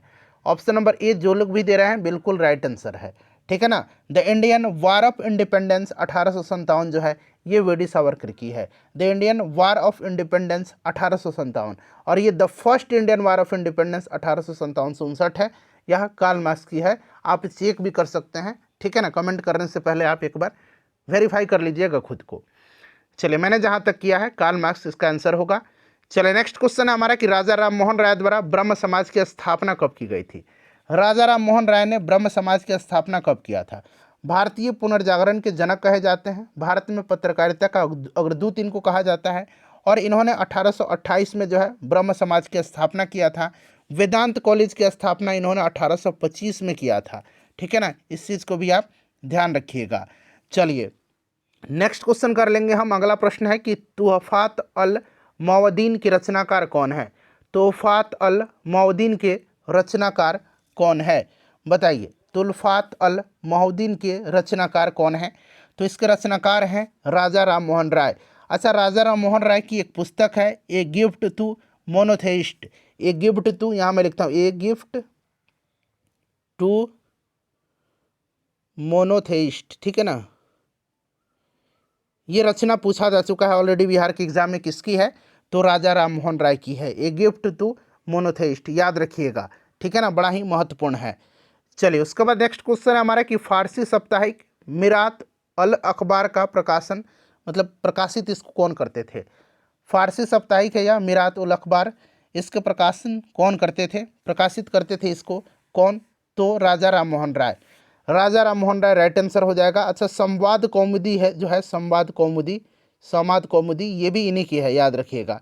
संवाद कौमुदी का प्रकाशन यही करते थे राजा राम मोहन राय भी, ये भी ध्यान रखिएगा आप। चलिए अगला प्रश्न हमारा कि तहजीब उल अखलाक के रचनाकार कौन है? तहजीब उल अखलाक के रचनाकार कौन है? बताइए, राइट आंसर इसका क्या हो जाएगा? तहजीब उल अखलाक के रचनाकार कौन है? तो फ्रेंड्स ये सर सैयद अहमद खान है, सैयद अहमद खान है, याद रखिएगा। और Aligarh Mohammedan Anglo oriental college की स्थापना 1875 में सर सैयद अहमद खान ने ही किया था, यह भी आप ध्यान रखिएगा। नेक्स्ट क्वेश्चन कर लेंगे कि निम्नलिखित में से किसने कहा था कि अच्छा शासन स्वशासन का स्थानापन्न नहीं है? अच्छा शासन स्वशासन का स्थानापन्न नहीं है, यह किसने कहा था? बताइए, यह किसने कहा था? राइट आंसर इसका क्या होगा? तो फ्रेंड्स देखिए, यह कहा था किसने कि अच्छा शासन स्वशासन का स्थानापन्न नहीं है? तो ये स्वामी दयानंद सरस्वती जी ने कहा था। वेदों की ओर लौटो का नारा इन्होंने दिया है। आर्य समाज की स्थापना 1875 में इन्होंने किया था। सत्यार्थ प्रकाश इन्हीं की रचना है, सत्यार्थ प्रकाश, इनके विचार इसी में संकलित हैं, सत्यार्थ प्रकाश में, याद रखिएगा। चलिए उसके बाद नेक्स्ट क्वेश्चन है हमारा कि वेदों की ओर लौटो यह नारा किसने दिया था? वेदों की ओर लौटो यह नारा किसने दिया था? सभी लोग आंसर कमेंट करिए। अभी मैंने तुरंत बताया था कि वेदों की ओर लौटो यह नारा किसने दिया था। जल्दी जल्दी आंसर कमेंट करिएगा सभी लोग। तो ये दयानंद सरस्वती राइट आंसर हो जाएगा। देखिए, बाल विवाह प्रथा को नियंत्रित करने के लिए, ठीक है ना, बाल विवाह प्रथा को नियंत्रित करने हेतु 1872 के सिविल मैरिज एक्ट ने लड़कियों की विवाह की न्यूनतम उम्र निर्धारित किया था। 1872 में ये सिविल मैरिज एक्ट आया था, और उसमें जो है बाल विवाह प्रथा को नियंत्रित करने के लिए जो बालिकाएं हैं, लड़कियां हैं, उनकी विवाह की न्यूनतम उम्र जो है यह निर्धारित कितना किया गया था? तो फ्रेंड्स ये ध्यान रखिएगा, यह निर्धारित किया गया था 14 वर्ष। ठीक है ना, 14 वर्ष। और एक शारदा एक्ट आया था, आगे भी आपको मिलेगा, ठीक है ना, 1929 में शारदा एक्ट आया था। चलिए नेक्स्ट क्वेश्चन कर लेंगे कि निम्न में से किस व्यक्ति ने सर्वप्रथम स्वराज शब्द का प्रयोग किया और हिंदी को राष्ट्रभाषा माना था? निम्नलिखित में से किस व्यक्ति ने सर्वप्रथम स्वराज शब्द का प्रयोग किया और हिंदी को राष्ट्रभाषा माना था? राइट आंसर क्या होगा? कमेंट करिएगा, जल्दी से जल्दी कमेंट करिए फ्रेंड्स। राइट आंसर इसका हो जाएगा आपका दयानंद सरस्वती जी ने स्वराज शब्द का प्रयोग किया सर्वप्रथम और हिंदी को राजभाषा राष्ट्रभाषा माना। चलिए 1914 ईस्वी में, वर्ष 1914 ईस्वी में बम्बई में, ठीक है ना, बम्बई में सेवा समिति बॉयज स्काउट एसोसिएशन की स्थापना किसने किया था? सेवा समिति बॉयज स्काउट्स एसोसिएशन की स्थापना किसने किया था? चलिए बताइएगा। वर्ष 1914 में बम्बई में सेवा समिति बॉयज स्काउट्स एसोसिएशन की स्थापना किसने किया था? अच्छा, पहले तो प्रश्न ऐसे बन सकता है कि सेवा समिति बॉयज स्काउट्स एसोसिएशन की स्थापना किसने की और कब की? तो कब की आपको पता चल गया, 1914 में। किसने की आप कमेंट करके मुझे बताइए, मैं नहीं जानता। चलिए बताइए, राइट आंसर इसका क्या होगा? श्री राम वाजपेयी होगा। श्री राम वाजपेयी ने 1914 में बम्बई में सेवा समिति बॉयज स्काउट एसोसिएशन की स्थापना किया था। चलिए 4 प्रश्न यहाँ से बन सकता है। नेक्स्ट क्वेश्चन हमारा कि यहाँ देखिए अल बलग, ये एक जर्नल है, इस जर्नल के संपादक कौन थे? ठीक है, अल हिलाल और अल बलग, ठीक है ना, अल हिलाल और अल बलग, ये जर्नल के संपादक कौन है? दोनों के कौन है? अबुल कलाम आज़ाद हैं। अल बलग भी और अल हिलाल भी, दोनों आपको याद रखना है। चलिए नेक्स्ट क्वेश्चन कर लेंगे।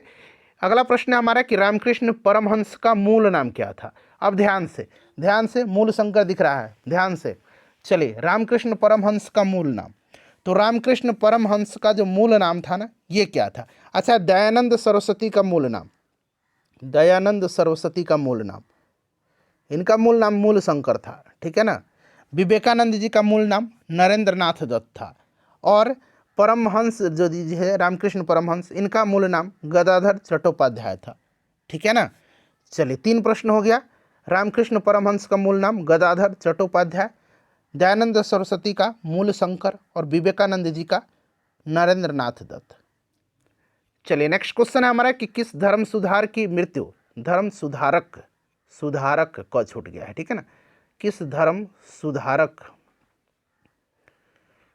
सुधारक की मृत्यु ग्रेट ब्रिटेन की ब्रिस्टल में हुई थी? चलिए बताइएगा, किस धर्म सुधारक की मृत्यु ग्रेट ब्रिटेन के ब्रिस्टल में हुई थी? तो आपको पता है ना कि ब्रिस्टल में मृत्यु राजा राममोहन राय की हुई थी। राजा राममोहन राय की मृत्यु जो है ग्रेट ब्रिटेन के ब्रिस्टल में हुई थी, ठीक है ना। और ये भी आपको याद रखना है कि कब हुई थी, तो 27 सितंबर 1833 को। आप 1833 याद रखिएगा, ठीक है ना। चलिए नेक्स्ट क्वेश्चन कर लेंगे। अगला प्रश्न है हमारा कि वर्ष 1898 में बनारस में सेंट्रल हिंदू कॉलेज की स्थापना किसने किया था? जिसको कि बाद में 1916 में मदन मोहन मालवीय ने बनारस हिंदी यूनिवर्सिटी के परिवर्तित किया था। प्रश्न को एक बार और पढ़ेंगे। वर्ष 1898 में बनारस में सेंट्रल हिंदू कॉलेज की स्थापना किसने की, जिसे बाद में 1916 में, ठीक है ना, या 1916 के मदन मोहन मालवीय ने बनारस हिंदी यूनिवर्सिटी में परिवर्तित किया? तो देखिए, सेंट्रल हिंदू कॉलेज की स्थापना 1898 में किया था एनी बेसेंट ने, और इसका प्रिंसिपल बने थे कौन? तो आर्थर रिचर्डसन ने, ठीक है ना, आर्थर रिचर्डसन बने थे, ठीक है। और बाद में 1916 में मदन मोहन मालवीय ने बनारस हिंदी यूनिवर्सिटी में इसको परिवर्तित किया था। क्लियर ना? एनी बेसेंट यहाँ पर राइट आंसर हो जाएगा। देखिए, किसने विवेकानंद को आधुनिक राष्ट्रीय आंदोलन का आध्यात्मिक पिता की संज्ञा दी है? निम्नलिखित में से किसने विवेकानंद जी को आधुनिक राष्ट्रीय आंदोलन का आध्यात्मिक पिता की संज्ञा दिया है? चलिए आंसर कमेंट करिएगा, आंसर कमेंट करिए सभी लोग। तो फ्रेंड्स देखिए, भारतीय यहाँ पर देखिएगा, आधुनिक राष्ट्रीय आंदोलन का आध्यात्मिक पिता की संख्या जो है विवेकानंद जी को सुभाष चंद्र बोस ने दिया है। किसने? सुभाष चंद्र बोस जी ने दिया है। नेक्स्ट क्वेश्चन हमारा कि वर्ष 1863 ईस्वी में कलकत्ता में मोहम्मदन एसोसिएशन की स्थापना किसने किया था? अभी मैंने आपको बताया था Aligarh Mohammedan Anglo oriental college की स्थापना तो 1875 में सर सैयद अहमद खान ने किया था, और 1863 में कोलकाता में मोहम्मदन एसोसिएशन की स्थापना किसने किया था? प्रश्न ये पूछा जा रहा है। तो देखिए, ये किया था अब्दुल लतीफ़ ने। किसने किया था? अब्दुल लतीफ़ ने किया था। चलिए नेक्स्ट क्वेश्चन है हमारा, शिकागो विश्व धर्म पार्लियामेंट जिसमें विवेकानंद ने भाग लिया था, उसका आयोजन जो है कब हुआ था? इसका आयोजन कब हुआ था बताइए। 1893 में स्वामी विवेकानंद जी ने जो है अमेरिका के शिकागो नगर में पहुंचे थे, और सितंबर 1893 में वहां पर हो रहे जो सर्वधर्म सम्मेलन था, पहले ही दिन उन्होंने उसमें 2 मिनट बोलने का समय दिया गया था। तो 1893 यहाँ पर राइट आंसर हो जाएगा। और 1893 में और भी घटनाएं हुई थी। 1893 में देखिए हुआ था क्या, तो 1893 में एनी बेसेंट भारत आई थी और ये बनारस शहर में रहने लगी थी। 1893 में 14 वर्ष के बाद जो है योगी राज अरविंद जो घोष जी थे, इन्होंने जो है भारत आए थे, और 1893 में उन्होंने एक जो लेखमाला है न्यू लैम्प फॉर ओल्ड्स प्रकाशित किया था। पूछा भी जाता है न्यू लैम्प फॉर ओल्ड्स किसकी है, तो अरविंद घोष की है। और 1893 में महात्मा गांधी जी जो हैं अब्दुल्ला सेठ नामक व्यापारी के मुकदमे में दक्षिण अफ्रीका भी गए थे। तो ये सब भी आपको याद रखना है, 1893 की ही ये घटनाएं हैं। भारतीय पुनर्जागरण आंदोलन के पिता कौन थे? किसको माना जाता है भारतीय पुनर्जागरण आंदोलन का जनक? तो राजा राम मोहन राय को माना जाता है। चलिए उसके बाद देखिएगा कि निम्नलिखित में से किस समाज सुधारक ने 1826 के जूरी विधेयक यानी कि जो जूरी बिल था उसका घोर विरोध किया था। किसने किया था? चलिए बताइएगा इसका करेक्ट आंसर क्या होगा फ्रेंड्स। 1826 का जो जूरी बिल था उसका विरोध किसने किया था? तो फ्रेंड्स इसका विरोध किया था किसने? तो राजा राम मोहन राय ने विरोध किया था। राजा राम मोहन राय इसके खिलाफ याचिकाएं भी भेजी थी जिन पर हिंदुओं और मुसलमानों ने हस्ताक्षर किया था। इस विधेयक के अनुसार क्या था कि प्रत्येक हिंदू या मुस्लिम ईसाई न्यायविदों द्वारा परीक्षण के अधीन था। वे या तो यूरोपीय हो या भारतीय हो, लेकिन वो ईसाई न्यायाधीश नहीं होगा, ठीक है। जबकि ईसाई के लिए गैर ईसाई न्यायाधीश द्वारा परीक्षण में छूट दी गई थी। चलिए उसके बाद नेक्स्ट क्वेश्चन है हमारा कि शारदा अधिनियम 1929 में, मैंने बताया था ना कि शारदा एक्ट जो था, शारदा अधिनियम, उसके अंतर्गत लड़कियों और लड़कों के विवाह की न्यूनतम आयु जो है ये क्रमशः कितने निर्धारित की गई थी? बताएंगे इसका राइट आंसर क्या होगा, कितनी निर्धारित की गई थी? तो देखिए लड़कियों के लिए 14 साल और लड़कों के लिए 18 साल निर्धारित किया गया था शारदा एक्ट के तहत। चलिए उसके बाद नेक्स्ट क्वेश्चन है हमारा कि इसमें से किस प्रख्यात समाज सुधारक ने ज्ञान योग, कर्म योग तथा राजयोग नामक पुस्तकें लिखी थी? इनमें से किस प्रख्यात समाज सुधारक ने ज्ञान योग, कर्म योग तथा राजयोग नामक पुस्तकें लिखी थी? तो फ्रेंड्स यह है स्वामी विवेकानंद जी का, स्वामी विवेकानंद जी की पुस्तक है। चलिए उसके बाद नेक्स्ट क्वेश्चन कर लेंगे फ्रेंड्स कि वर्ष 1906 में बम्बई में दलित वर्ग मिशन समाज यानी कि डिप्रेस्ड क्लास मिशन सोसाइटी की स्थापना किसने किया था? ये सन आप याद रखिएगा वरना प्रश्न जो है आपसे गड़बड़ हो सकता है। तो देखिए 1906 में बम्बई में दलित वर्ग मिशन समाज यानी कि डिप्रेस्ड क्लास मिशन सोसाइटी की स्थापना जो है यह किया था किसने? तो फ्रेंड्स यह किया था विठल रामजी शिंदे ने, यानी कि वी.आर. शिंदे ने किया था, ठीक है ना। और देखिए 1930 में डिप्रेस्ड क्लास फेडरेशन की स्थापना बाबा साहब अम्बेडकर ने किया था, डिप्रेस्ड क्लास फेडरेशन की स्थापना, ठीक है ना। और 1936 में जो है इन्होंने स्वतंत्र श्रमिक पार्टी की भी स्थापना किया था। स्वतंत्र श्रमिक पार्टी की स्थापना किसने किया था? तो बाबा साहब अम्बेडकर ने 1936 में। चलिए उसके बाद नेक्स्ट क्वेश्चन है कि महाराष्ट्र में रामोसी कृषक जत्था किसने स्थापित किया था? तो देखिए महाराष्ट्र में रामोसी कृषक जत्था स्थापित किया था किसने? बताइए आंसर इसका। तो महाराष्ट्र में रामोसी कृषक जत्था स्थापित किया था वासुदेव बलवंत फड़के ने। अच्छा, ज्योतिबा फुले ने जो है 1873 में सत्यशोधक समाज की स्थापना किया था। और एम.जी. रानाडे ने जो है पूना सार्वजनिक सभा की स्थापना एम.जी. रानाडे ने किया था, ठीक है ना फ्रेंड्स। चलिए उसके बाद अगला प्रश्न हमारा कि गुलामगिरी के लेखक कौन था? गुलामगिरी को लिखा है किसने? तो गुलामगिरी को लिखा है फ्रेंड्स ज्योतिबा फुले ने। ज्योतिबा फुले राइट आंसर हो जाएगा। अच्छा, अंबेडकर जी की एक पुस्तक है जो कि बार बार पूछा जा रहा है आजकल एग्जाम में बिहार में। पुस्तक का नाम है एनहिलेशन, यहाँ मैं अंग्रेजी में ही लिख देता हूँ एनहिलेशन, ठीक है ना, एनहिलेशन ऑफ कास्ट, ठीक है ना। ये बाबा साहब अम्बेडकर की रचना है, एनहिलेशन ऑफ कास्ट। अगर पूछिएगा किसकी रचना है तो बाबा साहब अम्बेडकर की। चलो उसके बाद देखिएगा कि अखिल भारतीय किसान सभा का गठन कब हुआ? अखिल भारतीय किसान सभा का गठन, तो देखिए अखिल भारतीय किसान सभा का गठन 1936 में स्वामी सहजानंद सरस्वती ने किया था। और 1936 में ही लखनऊ में इसका पहला अधिवेशन हुआ था जिसकी अध्यक्षता किसने किया था? स्वामी सहजानंद सरस्वती जी ने किया था। और देखिए 1936 में अखिल भारतीय किसान सभा का गठन हुआ था, इसके अध्यक्ष स्वामी सहजानंद सरस्वती थे और इसके सचिव कौन थे? एन.जी. रंगा थे, ठीक है ना, ध्यान रखिएगा। चलिए अगला प्रश्न कि अखिल भारतीय व्यापार संघ कांग्रेस यानी कि all India trade union Congress AITUC, यहाँ स्पष्ट लिखा भी गया है, इसका स्थापना 1920 में किसने किया था? चलिए बताइए अखिल भारतीय व्यापार कांग्रेस संघ यानी कि all India trade union Congress, इसकी स्थापना किसने किया था? तो देखिए इसकी स्थापना जो किया था ना फ्रेंड्स, ये किसने किया था? तो NM जोशी ने किया था, NM जोशी ने किया था। ऑप्शन नंबर यहाँ पर ए राइट आंसर हो जाएगा। उसके बाद देखिए भारतीय शिक्षा का मैग्ना कार्टा यानी कि महाधिकार पत्र किसको कहा जाता है?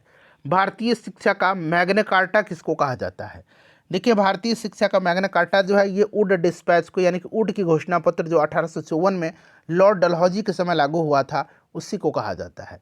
वुड डिस्पैच 1854 में लागू हुआ था, किसके समय में? तो लॉर्ड डलहौजी के कार्यकाल के दौरान।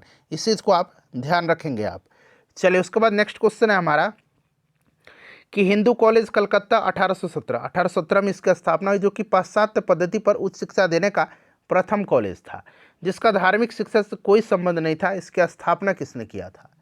बताइए। तो हिंदू कॉलेज कलकत्ता 1817 जो कि पाश्चात्य पद्धति पर उच्च शिक्षा देने का प्रथम कॉलेज था, इसकी स्थापना जो है किसने किया था? तो इसकी स्थापना डेविड हेयर ने किया था, डेविड हेयर ने किया था, ठीक है ना। राजा राम मोहन राय भी इसमें थे, डेविड हेयर ने किया था। चलिए उसके बाद नेक्स्ट क्वेश्चन हमारा कि निम्नलिखित में से कौन बंगाल में अस्थायी बंदोबस्त का प्रस्तावक था? अस्थायी बंदोबस्त का प्रस्तावक पूछा गया है। अस्थायी बंदोबस्त की अगर हम बात करते हैं फ्रेंड्स, तो आपको याद होगा 1793 में लागू हुआ था लॉर्ड कॉर्नवालिस के समय, और इसकी योजना जॉन शोर ने बनाई थी, और इसे बंगाल, बिहार, उड़ीसा, बनारस और मद्रास के उत्तरी जिलों में लागू किया गया था, और इसमें जमींदार भू राजस्व की दर तय करने के लिए स्वतंत्र थे। जॉन शोर ने बनाई थी, ठीक है ना। लॉर्ड कॉर्नवालिस के समय 1793 में यह लागू हुआ था। चलिए उसके बाद नेक्स्ट क्वेश्चन है हमारा कि कांग्रेस के किस अधिवेशन में पहली बार कांग्रेस द्वारा मौलिक अधिकारों और राष्ट्रीय आर्थिक कार्यक्रमों से संबंधित प्रस्ताव पारित किए गए? बड़ा ही महत्वपूर्ण प्रश्न है। चलिए बताइएगा इसका राइट आंसर क्या होगा, सभी लोग आंसर कमेंट करिए। देखिए फ्रेंड्स, कांग्रेस के किस अधिवेशन में पहली बार कांग्रेस द्वारा मौलिक अधिकारों और राष्ट्रीय आर्थिक कार्यक्रमों से संबंधित प्रस्ताव पारित किए गए थे? तो ये 1931 का कराची अधिवेशन था, जिसकी अध्यक्षता सरदार वल्लभ भाई पटेल ने किया था, ठीक है ना। इसी में जो है कांग्रेस द्वारा मौलिक अधिकारों और राष्ट्रीय आर्थिक कार्यक्रमों से संबंधित प्रस्ताव को पारित किया गया था। और यहाँ पर देखिए 1929 का जो लाहौर अधिवेशन था ना, इसमें क्या हुआ था, पूर्ण स्वराज का प्रस्ताव पारित किया गया था 1929 में, जिसकी अध्यक्षता पंडित जवाहरलाल नेहरू जी ने किया था। चलिए देखिए, भारत में विकेंद्रीकरण का शुभारंभ किसके समय में हुआ था? भारत में विकेंद्रीकरण का शुभारंभ किसके समय में हुआ था? तो देखिए, भारत में स्थानीय स्वशासन का जनक लॉर्ड रिपन को माना जाता है, लॉर्ड रिपन को। इसी के समय जो है 1882 में वर्नाक्यूलर प्रेस एक्ट को निरस्त किया गया। इसी के समय में 1881 में जो है, ध्यान रखिएगा, नियमित जनगणना सर्वप्रथम कराई गई थी। और इसी के समय 1881 में जो है प्रथम कारखाना अधिनियम पारित हुआ था। फ्लोरेंस नाइटिंगेल ने लॉर्ड रिपन को जो है भारत में उद्धारक की संज्ञा दी है, ठीक है ना। ये भी आप ध्यान रखिएगा, भारत के उद्धारक की संज्ञा। देखिए, the economic history of India के लेखक कौन है?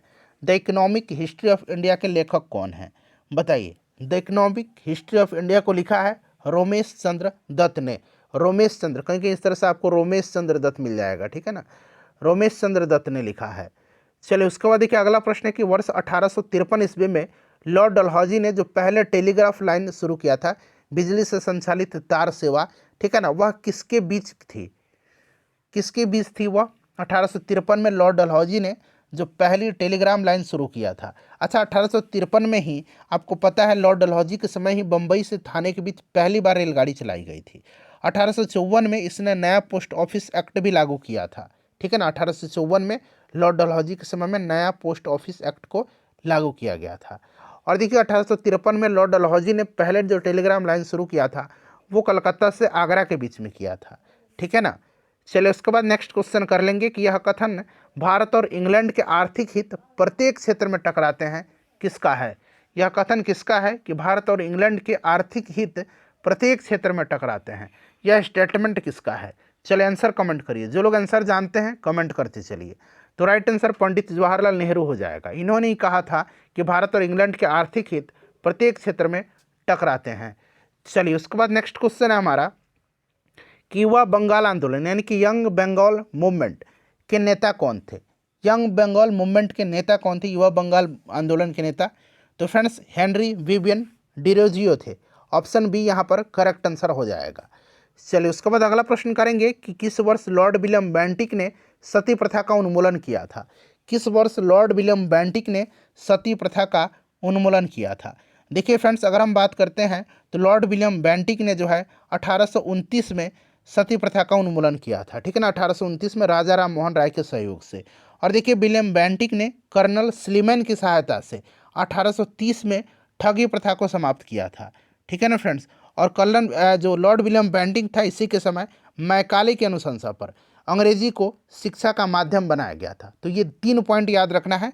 1829 में सती प्रथा को प्रतिबंधित किया था, फिर 1830 में कर्नल स्लीमैन, ये स्लीमैन पूछ लिया जाएगा, कर्नल स्लीमैन की सहायता से जो है इसने ठगी प्रथा को समाप्त किया था। और लॉर्ड मैकाले की अनुशंसा पर विलियम बेंटिक ने अंग्रेजी को शिक्षा का माध्यम बनाया था।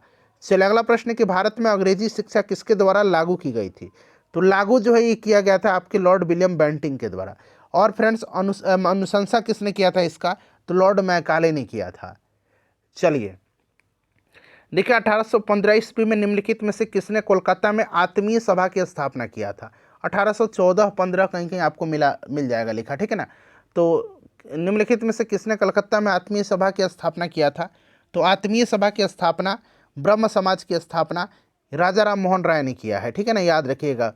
वेदांत कॉलेज की भी स्थापना इन्होंने ही किया है, आगे आपको मिलेगा प्रश्न, ठीक है ना, वेदांत कॉलेज के बारे में। चलिए नेक्स्ट क्वेश्चन हम कर लेंगे कि गांधी इरविन समझौता जो हुआ था, गांधी इरविन पैक्ट, ये आपको याद रखना है कि 5 मार्च 1931 को हुआ था। गांधी इरविन पैक्ट, जिसको कि दिल्ली समझौता के नाम से भी जाना जाता है, 5 मार्च 1931 को हुआ था। किससे संबंधित है यह प्रश्न बन रहा है कि गांधी इरविन समझौता जो 5 मार्च 1931 को हुआ था, किससे संबंधित है, किस आंदोलन से संबंधित है, चलिए बताइएगा। तो फ्रेंड्स यह जो है आपका सविनय अवज्ञा आंदोलन से संबंधित है। किस आंदोलन से संबंधित है, सविनय अवज्ञा आंदोलन से संबंधित है। चलिए देखिए भारतीय इतिहास में वर्ष 1885 ईस्वी प्रसिद्ध क्यों है। 1885 ईस्वी प्रसिद्ध क्यों है, तो 1885 में आपको याद होगा भारतीय राष्ट्रीय कांग्रेस की स्थापना हुई थी। ये वो ह्यूम ने किया था। उसका पहला अधिवेशन बम्बई में 1885 में हुआ था। 72 प्रतिनिधियों ने हिस्सा लिया था और इसकी अध्यक्षता व्योमेश चंद्र यानी कि WC बनर्जी ने किया था, भारतीय राष्ट्रीय कांग्रेस की स्थापना के कारण, ठीक है ना। चलिए उसके बाद नेक्स्ट क्वेश्चन करेंगे कि आधुनिक भारतीय इतिहास में गोकुलदास तेजपाल संस्कृत महाविद्यालय क्यों प्रसिद्ध है। आधुनिक भारतीय इतिहास में गोकुलदास तेजपाल संस्कृत महाविद्यालय क्यों प्रसिद्ध है, तो क्योंकि भारतीय राष्ट्रीय कांग्रेस का प्रथम अधिवेशन यहीं पर हुआ था। इसकी अध्यक्षता WC बनर्जी ने किया था। 72 प्रतिनिधियों ने हिस्सा लिया था। ये सब आप याद रखिएगा। देखिए भारतीय राष्ट्रीय कांग्रेस की पहली बैठक किस शहर में हुई थी, तो फ्रेंड्स अभी मैंने आपको बता भी दिया कि यह बम्बई में हुई थी, ठीक है ना। चलिए उसके बाद दूसरा पूछेगा, तो दूसरा कहाँ हुआ था, कलकत्ता में हुआ था 1886 में, जिसका अध्यक्षता दादा भाई नौरोजी ने किया था, ठीक है ना। निम्नलिखित कांग्रेसी नेताओं में से किसको भारत का महान वृद्ध व्यक्ति यानी कि grand old man of India कहा जाता है। तो grand old man of India कहा जाता है दादा भाई नौरोजी को, ठीक है ना। महान वृद्ध व्यक्ति इनको कहा जाता है भारत का, ठीक है, याद रखिएगा। ऑप्शन नंबर यहाँ पर C राइट आंसर हो जाएगा। चलिए उसके बाद नेक्स्ट क्वेश्चन कर लेंगे, और इनकी पुस्तक का नाम क्या है। इनकी पुस्तक का नाम है poverty and un British rule in India, ठीक है ना। चलिए उसके बाद देखिए किस गवर्नर जनरल के कार्यकाल के दौरान भारतीय राष्ट्रीय कांग्रेस बनी थी।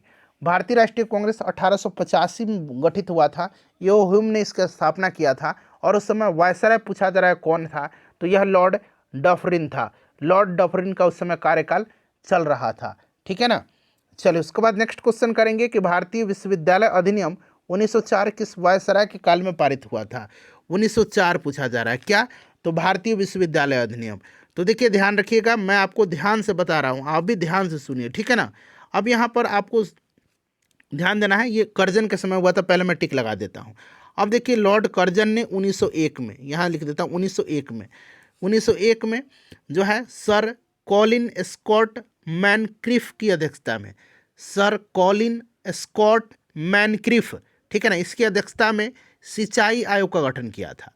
1902 में जो है इसने सर एंड्रू फ्रेजर की अध्यक्षता में एक पुलिस आयोग का गठन किया था। और 1902 में ही, ठीक है ना, 1904 में जो है ध्यान रखिएगा, इसने जो है भारतीय विश्वविद्यालय अधिनियम पास किया था। और 1902 में ही जो है 1902 में ही यहाँ बना लीजिए, 1902 में ही जो है सर टॉमस रेले की अध्यक्षता में विश्वविद्यालय आयोग का गठन किया था। तो 1901 में जो है इसने किसकी अध्यक्षता में, तो सर कॉलिन स्कॉट मैनक्रिफ की अध्यक्षता में सिंचाई आयोग का गठन किया था। 1902 में इसने सर एंड्रू फ्रेजर की अध्यक्षता में पुलिस आयोग का गठन किया था। और 1902 में ही इसने सर टॉमस रेले की अध्यक्षता में विश्वविद्यालय आयोग गठित किया था। और विश्वविद्यालय अधिनियम 1904 में इसी के समय में पारित हुआ था। बंगाल विभाजन इसी के समय में हुआ था, ठीक है ना। और इसी के समय में जो है कोलकाता में विक्टोरिया मेमोरियल हॉल का निर्माण हुआ था। चलिए भारतीय सिविल सेवा यानी कि ICS चुने गए पहले भारतीय कौन थे। ICS चुने गए पहले भारतीय जो थे ये कौन थे, तो फ्रेंड्स ये थे आपके सत्येंद्र नाथ टैगोर। 1863 में ICS में चयनित होने वाले ये पहले भारतीय थे, सत्येंद्र नाथ टैगोर। चलिए उसके बाद नेक्स्ट क्वेश्चन कर लेंगे कि हर्मिट ऑफ शिमला किसे कहा जाता है। हर्मिट ऑफ शिमला किसे कहा जाता है। हर्मिट ऑफ शिमला जो है यह कहा जाता है हर्मिट ऑफ शिमला इसको एओ ह्यूम को कहा जाता है, ठीक है ना, एओ ह्यूम को, जिसने भारतीय राष्ट्रीय कांग्रेस की स्थापना किया था। और grand old man of India दादा भाई नौरोजी को कहा जाता है। देखिए वह कौन सा प्रथम भारतीय था जो ब्रिटिश संसद के लिए निर्वाचित हुआ था। निर्वाचित जो हुआ था वो कौन था, तो वो पहले भारतीय कौन थे, तो ये दादा भाई नौरोजी थे। 1892 के आम चुनाव में जो है फिन्सबरी सेंट्रल से या लिबरल पार्टी के लिए चुने गए थे और पहले ब्रिटिश भारतीय सांसद थे दादा भाई नौरोजी। नेक्स्ट क्वेश्चन हमारा कि a nation in the making, इस पुस्तक को लिखा किसने है। तो मैंने आपको बता भी दिया था डिस्कशन के दौरान कि a nation in the making को लिखा है सुरेंद्रनाथ बनर्जी ने। सुरेंद्रनाथ बनर्जी ने लिखा है। चलो उसके बाद नेक्स्ट क्वेश्चन है कि इल्बर्ट बिल विवाद किस वायसराय के काल में उभरा। इल्बर्ट बिल ये है क्या इल्बर्ट बिल, तो देखिए इल्बर्ट बिल जो था ना, इल्बर्ट बिल, इल्बर्ट विधेयक, तो ये उभरा था लॉर्ड रिपन के समय में ये प्रस्तुत हुआ था। और देखिए लेकिन यूरोप वासियों के प्रबल विरोध के कारण इसे वापस लेना पड़ा था, ठीक है ना, ध्यान रखिएगा। इसके समय में यूरोपियों के विरुद्ध भारतीय न्यायाधीशों द्वारा मुकदमे की सुनवाई के लिए इल्बर्ट बिल प्रस्तुत किया गया था, क्लियर। और अंग्रेजों द्वारा इस विधेयक के विरोध में किए गए विद्रोह को श्वेत विद्रोह की संज्ञा दी गई है। और फ्लोरेंस नाइटिंगेल जो है लॉर्ड रिपन को भारत की उद्धारक की संज्ञा दी हुई है। अभी मैंने आपको थोड़ी देर पहले बताया भी था। चलिए नेक्स्ट क्वेश्चन कर लेंगे कि भारतीय संघ यानी कि इंडियन एसोसिएशन के संस्थापक कौन थे। इंडियन एसोसिएशन की स्थापना किसने किया है, चलिए बताइएगा। इंडियन एसोसिएशन की स्थापना 1876 में हुई थी। किसने किया था, आप लोग बताइए किसने किया था। तो 1876 में किसने किया था, सुरेंद्रनाथ बनर्जी और आनंद मोहन बोस ने किया था। तो यहाँ देखिए आनंद मोहन बोस और सुरेंद्रनाथ बनर्जी, तो एक से अधिक यहाँ पर करेक्ट आंसर हो जाएगा। अच्छा 1885 में बॉम्बे प्रेसिडेंसी एसोसिएशन की स्थापना होती है। 1885 में बॉम्बे प्रेसिडेंसी एसोसिएशन की स्थापना फिरोज शाह मेहता, केटी तेलंग और बदरुद्दीन तैयब जी ने किया था, इसे भी ध्यान रखेंगे। चलिए अगला प्रश्न हमारा कि भारतीय राष्ट्रीय कांग्रेस में निम्न में से किसको गरम दलीय तौर पर जाना जाता है। गरम दलीय बताइए। तो लाल बाल और पाल आपने सुना होगा, तो यहाँ पर लाला लाजपत राय, बाल गंगाधर तिलक और लाला लाजपत राय, लाल बाल पाल और बिपिन चंद्र पाल, ठीक है ना। तो यहाँ पर देखिए बाल गंगाधर तिलक दिया गया है। चलिए उसके बाद नेक्स्ट क्वेश्चन है कि 1905 में बंगाल विभाजन किस वायसराय ने किया था। सिंपल सा क्वेश्चन है बट इंपॉर्टेंट है, इसीलिए मैंने रखा है। लॉर्ड कर्जन ने किया था बंगाल विभाजन, ठीक है ना। 20 जुलाई या 19 जुलाई 1905 को घोषणा हुई, 16 अक्टूबर 1905 को ये प्रभावी हुआ था। चलिए उसके बाद नेक्स्ट क्वेश्चन कर लेंगे कि भारतीय राष्ट्रीय कांग्रेस के प्रथम मुस्लिम प्रेसिडेंट कौन थे। भारतीय राष्ट्रीय कांग्रेस के प्रथम मुस्लिम प्रेसिडेंट जो बने थे, ये जो तीसरा अधिवेशन हुआ था भारतीय राष्ट्रीय कांग्रेस का मद्रास में 1887 में, इसी में इन्होंने अध्यक्षता किया था। इनका नाम है बदरुद्दीन तैयब जी, ठीक है ना। तीसरा अधिवेशन था और ये पहले मुस्लिम अध्यक्ष थे अध्यक्षता करने वाले। बदरुद्दीन तैयब जी नहीं दिया गया है, उपरोक्त में से कोई नहीं, राइट आंसर इसका हो जाएगा। चलो उसके बाद नेक्स्ट क्वेश्चन करिए कि ब्रिटिश हाउस ऑफ कॉमन्स का चुनाव किस प्रथम भारतीय ने लड़ा था, बताएंगे। इसका आंसर आप मुझे कमेंट करके आप लोग बताइए, ठीक है ना। चलिए उसके बाद नेक्स्ट क्वेश्चन कर लेंगे कि किसने कहा था कि कांग्रेस पतन के लिए लड़खड़ा रही है और मेरी सबसे बड़ी अभिलाषा है कि जब तक मैं भारत में हूँ कांग्रेस की शांतिपूर्ण समाप्ति में सहयोग करना है। तो यह स्टेटमेंट जो है किसका है, कांग्रेस पतन के लिए लड़खड़ा रही है। ये पिछले बार जो है बीपीएससी TRE 2.0 में पूछा गया प्रश्न है, ठीक है ना। बताइएगा मेरी सबसे बड़ी अभिलाषा है कि जब तक मैं भारत में हूँ कांग्रेस की शांतिपूर्ण समाप्ति में सहयोग करना है। यह लॉर्ड कर्जन का स्टेटमेंट है, लॉर्ड कर्जन का, ठीक है ना। चलिए उसके बाद नेक्स्ट क्वेश्चन करेंगे कि भारतीय राष्ट्रीय कांग्रेस के 1905 के बनारस अधिवेशन के अध्यक्ष कौन थे। 1905 के बनारस अधिवेशन की अध्यक्षता किसने किया था। तो फ्रेंड्स ये किया था किसने, 1905 में गोपाल कृष्ण गोखले ने किया था। गोपाल कृष्ण गोखले ने किया था, ठीक है ना, याद रखिएगा गोपाल कृष्ण गोखले ने किया था, बड़ा ही महत्वपूर्ण है, गोपाल कृष्ण गोखले ने किया था। चलो उसके बाद देख लीजिएगा कि दादा भाई नौरोजी ने 1866 ईस्वी में ईस्ट इंडिया एसोसिएशन की स्थापना कहाँ किया था। 1866 में ईस्ट इंडिया एसोसिएशन की स्थापना किसने किया था, तो दादा भाई नौरोजी ने किया था। ईस्ट इंडिया एसोसिएशन की स्थापना कब हुई थी, 1866 में हुई थी। किसने किया था, दादा भाई नौरोजी ने किया था। कहाँ किया था, तो फ्रेंड्स लंदन में किया था, ठीक है ना। चलिए उसके बाद नेक्स्ट क्वेश्चन करिए कि 1870 ईस्वी में पूना सार्वजनिक सभा की स्थापना किसने की थी। 1870 ईस्वी में पूना सार्वजनिक सभा की स्थापना किसने किया था। राइट आंसर इसका क्या होगा। 1870 में पूना सार्वजनिक सभा की स्थापना जो है यह किसने किया था। तो फ्रेंड्स ये किया था आपका महादेव गोविंद रानाडे ने किया था, ठीक है ना। ज्योतिबा फूले ने जो है आपको पता है क्या किया था, इन्होंने सत्यशोधक समाज की स्थापना किया था 1873 में। चलिए उसके बाद नेक्स्ट क्वेश्चन करिए कि निम्नलिखित भारतीय नेताओं में से कौन एक ब्रिटिश द्वारा इंडियन सिविल सर्विसेज से बर्खास्त किया गया था। किसको किया गया था बताइए, राइट आंसर क्या हो जाएगा। राइट आंसर इसका क्या हो जाएगा, सभी लोग आंसर कमेंट करिए। इसका करेक्ट आंसर क्या हो जाएगा, इसका करेक्ट आंसर क्या हो जाएगा। प्रश्न क्या था हमारा कि ब्रिटिश द्वारा इंडियन सिविल सर्विसेज से बर्खास्त किया गया था किस भारतीय नेता को। तो फ्रेंड्स ये जो थे सुरेंद्र नाथ बनर्जी थे 1869 में ये जो है भारतीय सिविल सेवा की परीक्षा पास करने वाले दूसरे भारतीय बने थे।